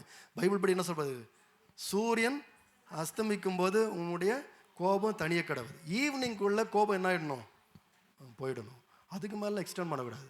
இதில் பைபிளில் சில காரியங்கள் சொல்லப்பட்டிருக்கு. ஜேம்ஸ் சாப்டர் 1 verse 19 and 20, யாக்கோபு 1ஆம் அதிகாரம் 19-20 வாசிக்கும் போது கோபம் வந்து நார்மல் தான், ஆனால் கோபம் நீடிக்குமானால் அது ஒரு ப்ராப்ளம் சொல்லி பைபிள் சொல்லுது. நீடிக்கக்கூடாது, அதை வந்து எக்ஸ்டெண்ட் பண்ணாதீங்க அப்படின்னு சொல்லப்படுது. ஜேம்ஸ் 1:19 and 20 வாசிக்கலாம். யாக்கோபு 1:19-20. என் பிரியமான சகோதரரே, கேட்கிறதற்கு தீவிரமாயும் பேசுகிறதற்கு பொறுமையாயும் கோபிக்கிறதற்கு தாமதமாயும். இந்த லாஸ்ட் லைன் பாருங்க, கோபிக்கிறதற்கு தாமதமாயும் இருக்க கடவர்கள். பிலீவர்ஸ் எப்படி இருக்கணும்னா கோபத்துக்கு என்ன பண்ணணுமா, தாமதிக்கணும். அது சிம்பிள் லாங்குவேஜில் சொல்லணும்னா என்ன சொல்லணும், நீ இப்படி பண்ணிட்ட இன்னைக்கு, நாளைக்கு உன்னை கோச்சிக்கிறேன்னு சொல்லணும். சொல்லுங்க பாப்போம், என்ன பண்ணுங்க, நாளைக்கு மூக்கு மேலே கோவம் வரக்கூடாது. மூக்கு மேலே என்னன்னா பட்டுன்னு உடனே கோவம் வருது. அது மாதிரி நான் என்ன சொல்லணும்னா, நாளைக்கு நான் கோச்சிக்கிறேன், நாளைக்கு நான் கோச்சிக்கிறேன். அதாவது போஸ்ட்போன் பண்ணுறேன். இதை சில பேர் சொல்லுங்க, பாஸ்டர் நடைமுறைக்கு ஒத்துற மாதிரி ஏதாவது பேசுங்க பாஸ்டர்ன்றீங்களே. நாளைக்கு கோபத்திற்கு தாமதமாக இருக்கணுமா. ஏன் தாமதமாக இருக்கணும்னு சொன்னால், எக்லீசியாஸ்டஸ் பிரசங்கி 7ஆம் அதிகாரம் 9ஆம் வசனம் வாசிக்கும் போது, இந்த கோபத்தை நீங்கள் தாமதப்படுத்தணும்னு வச்சுங்களேன், அதை உடனே கோபப்பட்டு கோபத்திலேயே நிலைத்திருப்போம்னு பாருங்களேன், நம்மளுக்கு தான் அது ப்ராப்ளமாக வரும். எக்லீசியாஸ்டஸ் பிரசங்கி 7ஆம் அதிகாரம் 9ஆம் வசனத்தை வாசிக்கும் போது, கோபம் கொள்ளாதே, மூடர் நெஞ்சிலே கோபம் குடிக்கொள்ளும். இந்த கோபத்திற்கும் மூடத்தனத்திற்கும் ஒரு ரிலேஷன்ஷிப் இருக்கு. கோபமாக இருக்கிறவங்க மூடத்தனமான வேலையை செய்வாங்க. நிறைய பேர் சொல்லியிருக்கு, நிறைய பேர் நம்ம கூட பண்ணியிருப்போம், சில பேர் நம்மள்ட்ட சொல்கிறத கேட்டிருப்போம். ஒரு கோபத்தில் பண்ணிட்டு வந்துட்டார் பிரதர், அவர் இவ்வளோ பெரிய விஷயத்தை தூக்கி போட்டு வந்துட்டார், ஒரு கோபத்தில் பண்ணிட்டார். கோபத்திற்கும் முட்டாள்தனத்துக்கும் ரொம்ப ஒரு கனெக்ஷன் இருக்குது. ஆகவே தான் கோபத்தை என்ன பண்ண நீட்டிக்க கூடாது. நீதிமொழிகள் 29:11, Proverbs 29:11 நாம் வாசிக்கும் போது, தன் உள்ளத்தை எல்லாம் வெளிப்படுத்துகிறான், ஞானியோ அதை பின்னுக்கு அடக்கி வைக்கிறான். கோபம் வரும்போது விசுவாசிகள் என்ன பண்ணணும்னு சொன்னா, பேசாம இருக்கணும். அல்லேலூயா சொல்லுங்க பாப்போம். ஆமாம், கோபத்தை அடக்கணும், வார்த்தைகளை அடக்கணும். உண்மையாக சொல்லுவேன், விசுவாசிகள் வந்து ரொம்ப பேசுகிறவங்களா இருக்கக்கூடாது. இது எல்லாருக்கும் பொருந்துகிற வசனம் கிடையாது. ஏன்னா சில பேர் பேசுகிறதே கிடையாது. உங்களுக்கு நான் என்ன சொல்லணும்னா, நல்லா கொஞ்சம் பேசுங்கன்னு சொல்லணும். ஆனால் பொதுவாக ஜென்ரலாக சொல்லுவேன்னா, விசுவாசிகள் வந்து ரொம்ப வார்த்தைகளை விட்டுறக்கூடாது, ரொம்ப கோபத்தில் வார்த்தைகளை விட்டுறக்கூடாது. கொஞ்சம் கவனமாக இருக்கணும். நம்ம கோபம் என்ன பண்ணணும்னு சொன்னால், மூடத்தனமான காரியங்களை செய்கிறதுக்கு நம்மளை கொண்டு போயிடும் என்பதை நம்ம பார்க்கின்றோம். சரி, ஓகே, அடுத்தது நம்ம போகலாம். 5வது குறிப்பு, ஆமோஸ் 1ஆம் அதிகாரம் 13-15 வசனத்தை வாசிக்கும் போது, அடுத்த கண்ட்ரி, நெக்ஸ்ட் நேஷன் பற்றி போடப்பட்டிருக்கு. அம்மோனை பற்றி போடப்பட்டிருக்கு. 13th verse பார்க்கலாம். 13ஆம் வசனம், ஆமோஸ் 1:13. கர்த்தர் சொல்லுகிறது என்னவென்றால், அம்மோன் புத்திரரின் 3 பாதங்கள் நிமித்தமும் 4 பாதங்கள் நிமித்தமும் நான் அவர்கள் ஆக்கினையை திருப்ப மாட்டேன். அவர்கள் தங்கள் எல்லைகளை, இதுதான் அவங்க செஞ்ச அக்கிரமம், அவர்கள் தங்கள் எல்லைகளை விஸ்தாரமாக்கும்படிக்கு கீலேயா தேசத்தின் கர்ப்பஸ்திரீகளை கீறி போட்டார்கள். இங்கிலீஷ்ல, because he ripped open the pregnant women of Gilead in order to extend his borders. மறுபடியும் கிலியட் அப்படின்னு சொல்றது ஒரு கிராமம். அப்போ இந்த அம்மோன் வந்து என்ன பண்றான்னு சொன்னா, இன்றைக்கி இந்த ரஷ்யா இவங்கெல்லாம் பண்ணுறது போல் பக்கத்து நாடையும் சேர்த்து பிடிக்கலான்னு சொல்லிட்டு எக்ஸ்டெண்ட் பண்ணுறாங்க பவுண்ட்ரியை. பக்கத்து நாடையும் போய் பிடிக்கிறாங்க. அப்போ அவங்க பிடிச்ச இடம் பேர் என்னன்னு சொன்னால் கீலியாத். ஆனால் இந்த கீலியாத்தில் எப்படி அவங்க வார்ஃபேர் பண்ணாங்கன்னா, எப்படி அவங்க போர் செஞ்சாங்கன்னு சொன்னால், இது பேர் இன்றைக்குள்ள லாங்குவேஜில் வார் க்ரைம்னு சொல்லுவாங்க. அதாவது இவங்க யாரோடு சண்டை போடலன்னா சோல்ஜர்ஸோடு சண்டை போடல, கீலியாத்தினுடைய சோல்ஜர்ஸோடு சண்டை போடல, அங்கே இருக்கிற பெண்களை வந்து உபத்திரவப்படுத்தினாங்க. அதாவது பாருங்கள், இன்றைக்கி கூட அது செய்கிறாங்க. அதாவது இன்றைக்கி இதே செய்ய மாட்டாங்க. பட் ஆனால் இன்றைக்கி வந்து one of the war strategy என்னன்னு சொன்னால், மற்றவங்களை கலங்கடிக்கிறது என்னன்னு சொன்னால், பெண்களையும் பிள்ளைகளையும் தாக்குறது தான் வந்து ஸ்ட்ராட்டஜி. அதாவது எதிரி படையில் இருக்கிற எதிரி ஊரில் இருக்கின்ற பெண்களையும் பிள்ளைகளையும் நீங்கள் பாம் பண்ணிங்கன்னா அவங்க உடனே பயந்துருவானுங்க. ஐயோ நம்மளுக்குலாம் ஏதாவது பரவாயில்ல, பிள்ளைங்களாம் சாகுறாங்களே அப்படின்னு சரண்டர் ஆகிடுவானுங்க. So this is a war tactic. இன்றைக்கி அதை எப்படி பண்ணுறாங்கன்னா கேங் ரேப் பண்ணுறாங்க, gang raping of women. Hitler வந்து இது ரொம்ப அதிகமாக பண்ணான். அதனால ஃப்ரான்ஸ் போன்ற நாடுகள்லாம் பயந்துட்டாங்க. அவன் வரான்னு தெரிஞ்ச உடனே சண்டை கூட போடல. ஃப்ரான்ஸ் வந்து அப்படியே ஓப்பன் பண்ணி விட்டாங்க, நீ வந்து எடுத்துக்கோண்டான். ஏன்னா இவன்ட்ட சண்டை போட்டால் இங்கே இருக்கிற ஃப்ரெஞ்ச் விமன் எல்லாரும் இவன் வந்து என்ன பண்ணுவான்னா கேங் ரேப் பண்ணுவான், இவன் கொடுமைப்படுத்துவான். ஏன்னா அவனுக்கு என்ன தெரியும்னா இப்படி பண்ணோன்னு சொன்னால் அவனுங்க எல்லாரும் அடங்கிடுவானுங்கன்ட்டு. ஆண்டவர் என்ன பண்ணுறான்னா இந்த அம்மோன் புத்திரரை பார்த்து சொல்கிறாரு, நீ அப்படி பண்ணல, அதுக்காக நான் நெருப்பு அனுப்புவேன்றார். இது என்ன அப்படின்னு சொன்னால், நான் வேறு லாங்குவேஜில் சொல்லணும்னா extreme violence. God will judge extreme violence. கொடூரமான வன்முறையை கர்த்தர் என்ன பண்ணுவார்னா நிச்சயமாக நியாயம் தீர்ப்பார். there's no question about it. நிச்சயமாக ஆண்டவர் வந்து எக்ஸ்ட்ரீம் வயலன்ஸை நிச்சயமாக ஆண்டவர் வந்து, அதில் விசேஷமாக குறிப்பை நான் சொல்லணும்னு சொன்னால், இங்கே வந்து வயலன்ஸ் அகேன்ஸ்ட் விமன் தான் பார்க்குறோம். பெண்களுக்கு எதிரான ஒரு கொடூரத்தை நாம் பார்க்கின்றோம். விசுவாசிகளாகி நீங்களும் நானும் இதை வந்து நம்முடைய மனதில் ஏற்றிக்கொள்ளணும். விசேஷமாக இங்கே இருக்கிற எல்லா மென், எல்லா ஆண்கள் இதை நான் புரிந்து கொள்ளணும். God will ask account of us when we do harm to our women. நம்முடைய பெண்களுக்கு நாம் வந்து தீங்கு இழைக்கும் போது கர்த்தர் வந்து நிச்சயமாக அதை கண்டிப்பாக பார்ப்பார். பாருங்கள், நம்மை போல ஒரு வீரனோடு சண்டை போடுறதுல தப்பு ஒன்றும் இல்லை, அது வீரம். ஆனால் நம்மளை திருப்பி அடிக்க முடியாத ஆளுங்களை வந்து நம்ம வந்து அடிக்கும்போது அது வந்து வீரம் கிடையாது, கொலைத்தனம். எங்களுடைய குடும்பத்தில் நாங்கள் 5 பிள்ளைகள், 3 ஆண் பிள்ளைகள், 2 பெண் பிள்ளைகள். எங்கள் அப்பா வந்து ஆரம்பத்தில் சின்ன வயசுலேருந்து ஒரு ரூல், அதை வந்து கடைசி வரைக்கும் வச்சுருந்தாங்க. என்னன்னு சொன்னால், ஆம்பளை பசங்க 3 பேரும் எக்காரணத்தை கொண்டும் தங்கச்சிங்க மேலே கையை மட்டும் வைக்கக்கூடாது. இதுதான் சொல்லுவாங்க எங்கள் அப்பாவுடைய லாங்குவேஜில். கையை நீட்டினா கை இருக்காது. நீ என்ன வேணால் பேசலாம், நீ சண்டை போட்டுக்கலாம், நீ திட்டிக்கலாம், என்ன வேணால் ஆர்கியூமெண்ட்லாம் பண்ணிக்கலாம் தங்கச்சிங்களோட, ஆனால் கையை மட்டும் தூக்கக்கூடாது. அதனால் நானும் என்னுடைய அண்ணன், என்னுடைய தம்பி ஜோயல் 3 பேரும் ஒரு விசை கூட என் தம்பி ஜோயலுக்கு வந்து அக்கா தங்கச்சி, அவனுக்கு நானும் என் தங்கச்சிங்களை ஒரு விசை கூட கையால் அடித்ததே கிடையாது. கையால் அடித்தது கிடையாது, வேறு எதுலையும் அடித்தது கிடையாது. என் மனைவியை இது வரைக்கும் ஒரு முறை கூட நான் அடித்தது கிடையாது. கையை கூட தூக்குனது கூட கிடையாது. அடிக்கிறான் பாரு அப்படின்னு கையை கொடுத்து வராது நம்மளுக்கு இதெல்லாம். ஏன்னா சின்ன வயசுலேருந்து அது கற்றுக் கொடுக்கப்பட்டது, கையை மட்டும் நீ தூக்கக்கூடாது. இப்போது இந்த அம்மோன் புத்திரர் வந்து அந்த எதிரி நாட்டில் இருக்கிற சோல்ஜர்ஸோடு சண்டை போட்டிருந்தா ஆண்டவர் ஒன்றும் சொல்லியிருக்க மாட்டார். ஆனால் அவனுக்கு என்ன பண்ணான்னு சொன்னால், பலவீனமான ஆட்களை போய் டெரரைஸ் பண்ணி பயமுறுத்தினாங்க. பாருங்கள், நான் சொல்கிறேன், சகோதரர்களுக்கு தான் நான் பேசுகிறதுனால சொல்கிறேன். இப்போ நான் வந்து என் மனைவி அடித்ததெல்லாம் இல்லை. பட் ஆனால் வந்து சில பேருடைய பயம் என்னன்னு சொன்னால், நம்ம வந்து அப்படி அவங்கள மிரட்டி வைக்கலன்னா ரொம்ப ஆடிடுவாங்க, அவங்க ரொம்ப மேலே போயிடுவாங்க, அதுக்கப்புறம் அவங்கள அடக்கவே முடியாது அப்படின்னு யோசிக்கிறாங்க. என் மனைவி சொல்கிறது ரொம்ப சீரியஸான டாப்பிக்காக இருக்கிறதுனால என் மனைவி சொல்கிறது ஒரு வேடிக்கையான கருத்து சொல்கிறேன். என் மனைவி சொல்லுவாங்கப்பா, நம்ம சர்ச்சில் எல்லாரும் நான் தான் கொடுமையான ஆள் நினச்சின்னு இருக்கிறாங்க, ஆனால் வீட்டில் வந்து பார்த்தா தெரியும் யார் உண்மையான பாஸ்ன்னு தெரியும். உங்கள் முகத்தை பார்த்து எல்லாரும் இவர் ரொம்ப சாதுவாக இருக்கிறாரு, இந்த அம்மா தான் பயங்கர கொடூரமாக இருக்கிறாங்கன்னு எல்லாருக்குள்ளேயும் ஒரு பேச்சு இருக்குது, ஆனால் உண்மையான பாஸ் நீங்கள் தான்ப்பா, அது யாருக்கும் தெரியாதுன்னுவாங்க. சரியா? உண்மை அதுதான், உண்மை அதுதான். ஆனால் எப்படி வந்து கை நீட்டாமல் இதெல்லாம் இந்த டெக்னிக்ஸ்லாம் பண்ணாமல் எப்படி பாஸாக இருக்க முடியும்னு சொன்னால், சகோதரர்களுக்கு சொல்கிறேன், பேச கற்றுக்கணும், அவ்வளோதான். நம்ம பேச கற்றுக்கணும். எனக்கு என் மனைவி எப்படி கன்வின்ஸ் பண்ணணும்னு தெரியும், எப்படி பேசணும்னு தெரியும். அது கொஞ்சம் லாங் ரூட்டு தான். இந்த போடுறது வந்து ஷார்ட் ரூட்டு, போட்ட உடனே உட்காந்துரும் அவ்வளோதான். ஆனால் அது வந்து ரொம்ப நாள் ஓடாது. நம்மளுக்கு அப்புறம் கொஞ்சம் காலெலாம் பலவீனம் வரும்போது அந்தமாக போடுவாங்க நம்மளை. அதெல்லாம் நம்மளுக்கு தேவையில்லை. ஆகவே என்னென்னா ஒரு லாங் ரூட்டுக்குன்னா பேசணும், கன்வின்ஸ் பண்ணணும், புரிய வைக்கணும், இதெல்லாம் தேவை. ஆனால் இந்த அம்மோன் புத்தர் இருக்கு அதெல்லாம் இல்லை. என்ன பண்ணான்னா டெரர் காமிச்சானுங்க அடங்கிட்டாங்க. அவன் நினச்சாங்க இப்போ எல்லாம் அடங்கிட்டானுங்க பாரு. ஆனால் கர்த்தர் பார்த்துட்டு இருந்தார். கர்த்தர் சொன்ன, நான் நெருப்பு அனுப்பி நான் பண்ணுவேன். மாமியார்களுக்கு நான் சொல்லுகிறேன், சில மாமியார்கள் இருக்கிறாங்க, கிறிஸ்தவ மாமியார்கள் சொல்கிறேன், அவங்களுடைய பையனுக்கு என்ன நம்ம சொல்லிவிட, 4 போடுறா அப்போ தான் அடங்குவா, வாய் மேலேயே போடுன்றான். அந்த மாமியார்கள் ரொம்ப கவனமாக இருக்கணும். எனக்கு ஆண்டோடைய வார்த்தை அவங்களுக்கு வருகிற இங்கே இருக்கிறீங்க நான் சொல்லலை, நான் பொதுவாக சொல்ல கிறிஸ்தவர்கள் சபையில் இருக்கிற மக்களுக்கு சொல்ல. ஏன்னா போதகராக இருக்கனால எனக்கு சில காரியங்கள் தெரியும். அப்படிப்பட்ட மாமியார்கள் வந்து அப்படி பேசுவதை தவிர்க்கணும். என்னென்னா எனக்கு இதை எப்படி பாலிஷ்டாக சொல்கிறது எனக்கு தெரியலை. நிச்சயமாக அக்கினினால் பதிலளிக்கிற ஒரு தேவன் இருக்கின்றார், நிச்சயமாக செய்வார்.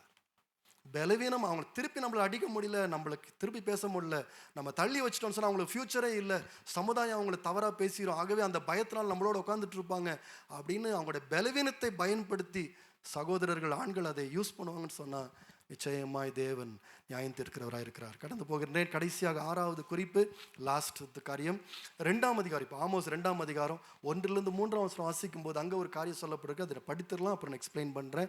1ஆம் வசனத்தை வாசிக்கலாம். மோவாவை பற்றி, அபவுட் மோவாப். கர்த்தர் சொல்கிறது என்னவென்றால், மோவாவின் 3 பாதங்கள் நிமித்தமும் 4 பாதங்கள் நிமித்தமும் நான் அவன் ஆக்கினையை திருப்ப மாட்டேன். அவன் ஏதோமுடைய ராஜாவின் எலும்புகளை ஏதோமுடைய ராஜாவின் எலும்புகளை நீராக சுட்டு போட்டானே. இந்த வார்த்தை கொஞ்சம் புரியது கஷ்டமா இருக்கலாம், சிம்பிளிஃபை பண்ணி சொல்றேன். அதாவது இவன் என்ன பண்றான்னா, மோவாப் ராஜா என்ன பண்றான்னா, இந்த ஏதோமுடைய ராஜா ஏற்கனவே செத்து போயிட்டான், அவனை புதைச்சிட்டாங்க.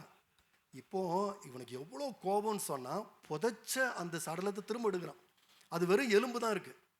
இவன் என்ன பண்ணான், என் கையில கிடைக்காம போயிட்டானே, இவன் செத்து போயிட்டானே அப்படின்ட்டு என்ன பண்றான்னா, எலும்பை எடுத்து திரும்ப எரிக்கிறான்.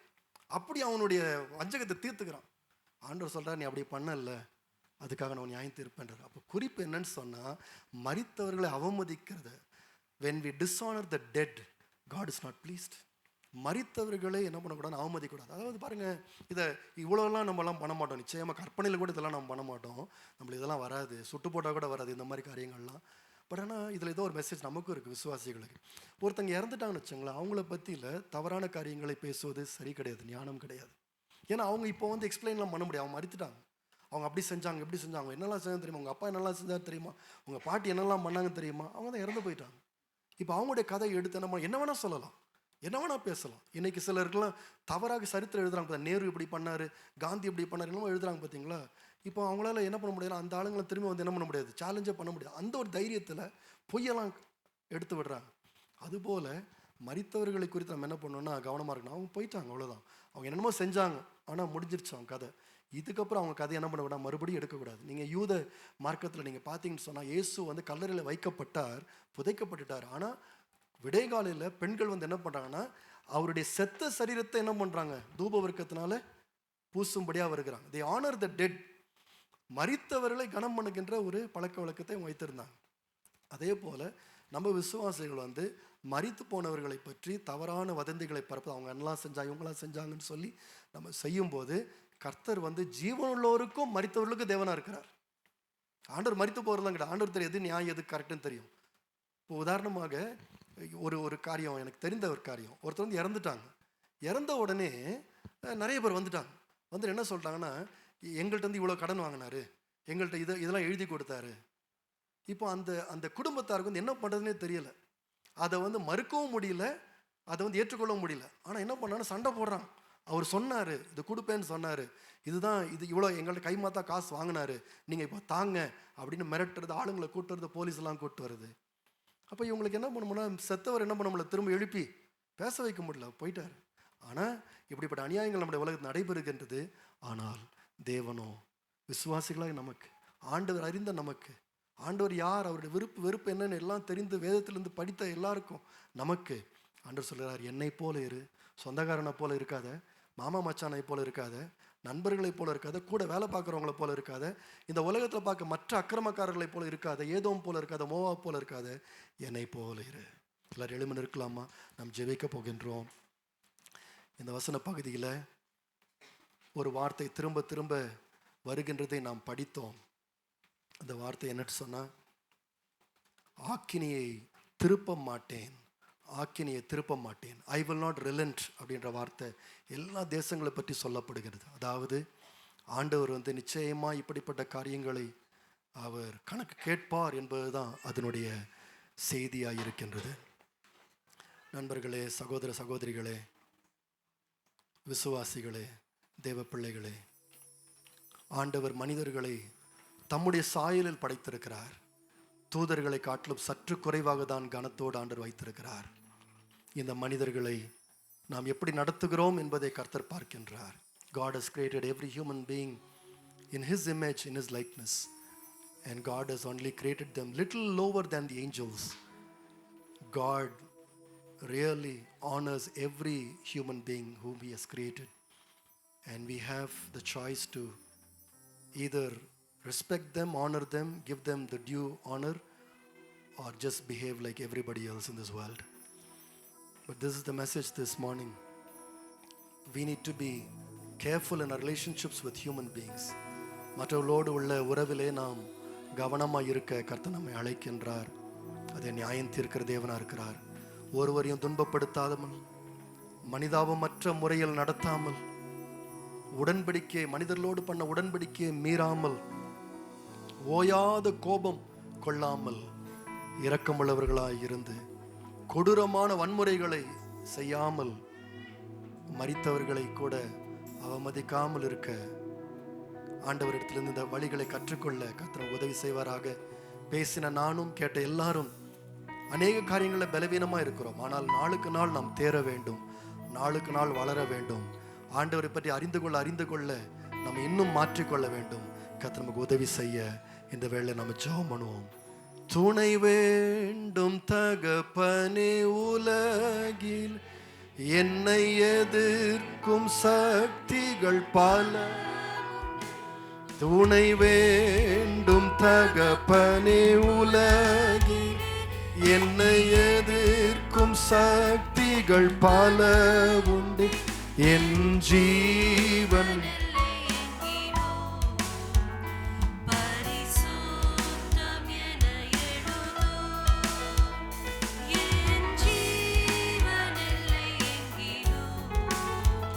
பரிசுத்தம்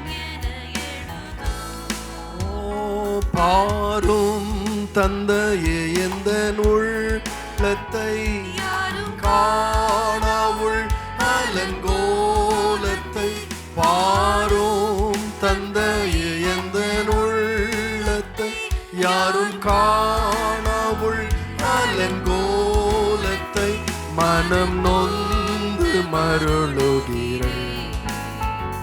பரிசுத்தம் கெஞ்சுகிறேன், மனம் நொந்து.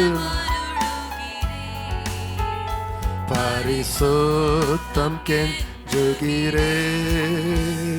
பரிசுத்தர் கூட்டம் நடுவில் ஜோதி தீடும் சுத்த ஜோதி ஆரூபியே, வேளையில் அடியார் நெஞ்சம் வாரீரோ. ஆரூபியே, வேளையில் அடியார் நெஞ்சம் வாரீரோ. ஆண்டவரே, நான் பரிசுத்தராக இருக்கிறது போல நீங்களும் எல்லா காரியங்களும் பரிசுத்தமாக இருங்கள் என்று எங்களுக்கு நீர் சொல்லியிருக்கிறீரப்பா. உம்முடைய வசனம் நீர் யார் என்பதை எங்களுக்கு வெளிப்படுத்தி காண்பிக்கின்றது. உம்முடைய நியாய தீர்ப்புகளையும், உம்முடைய எண்ணங்களையும், உம்முடைய விருப்புகள் வெறுப்புகள் எல்லாவற்றையும் எங்களுக்கு வெளிச்சம் போட்டு காட்டியிருக்கிறது ராஜா. ஆண்டவரே, இந்த நாளிலே மற்றவர்களை பற்றி சொல்லப்பட்ட வார்த்தைகளை நாங்கள் படித்தோம். ஆனாலும் எங்களுடைய வாழ்க்கைக்காகவும் இதை நாங்கள் புரிந்து கொள்ளுகின்றோம். உம்மோடு உள்ள உறவிலே உமக்கு பிரியமாய் வாழ எங்களுக்கு கிருபை தாரும். உமக்கு பிடித்ததை மாத்திரம் செய்ய உதவி செய்யும். ஆண்டவர், உம்முடைய சித்தத்திற்கும் உம்முடைய விருப்பத்துக்கு ஏற்ற விதமாக நாங்கள் வளைந்து கொடுத்து, உம்முடைய வசனத்துக்கு ஏற்ற விதமாக நாங்கள் ஆண்டவரே எங்களை ஆண்டவரே இன்றைக்கு சீர்படுத்தி கொள்ள கிருபை தாரும். Help us Lord to align our lives, our behavior, our thoughts, our principles and our philosophies according to your word, Lord. Your word is truth, your word is light, Your word is the way. Your word is what is required today for us, O Lord. ஆண்டவருடைய வார்த்தையின்படியே சத்தியத்தின்படியே நாங்கள் நடந்து கொள்ள எங்களுக்கு கிருபை தாரும், வழி நடத்தும், ஆசீர்வதி. இந்த வாரம் முழுவதும் எங்களோடு கூட இரும், எங்களுடைய எல்லா தேவைகளையும் சந்தியும். ஆண்டவரே, சமாதானத்தோடு சந்தோஷத்தோடு எங்களை வழிநடத்தும். இயேசுவின் நாமத்தில் பிதாவே, ஆமென், ஆமென். எல்லாரும் சேர்ந்து, என் ஆத்துமாவே கர்த்தரை ஸ்தோத்திரி, என் உள்ளமே பரிசுத்த நாமத்தை ஸ்தோத்திரி, என் ஆத்துமாவே கர்த்தரை ஸ்தோத்திரி, செய்த சகல உபகாரங்களை மறவாதே. ஆமென். நம்முடைய கர்த்தராகிய இயேசு கிறிஸ்துவின் கிருபை, பிதாவாகிய தேவனுடைய அன்பு, பரிசுத்த ஆவியானவருடைய அந்யோன்ய ஐக்கியம் நம்ம அனைவரோடு கூட இன்றும் என்றும் சதா காலங்களிலும் கிறிஸ்தேசுவின் வருகை மட்டும் நம்ம அனைவரோடு கூட என்றென்றும் இருப்பதாக. ஆமென், ஆமென், ஆமென். God bless you. கர்த்தர் உங்களை ஆசீர்வதிப்பார். Praise the Lord. Praise the Lord.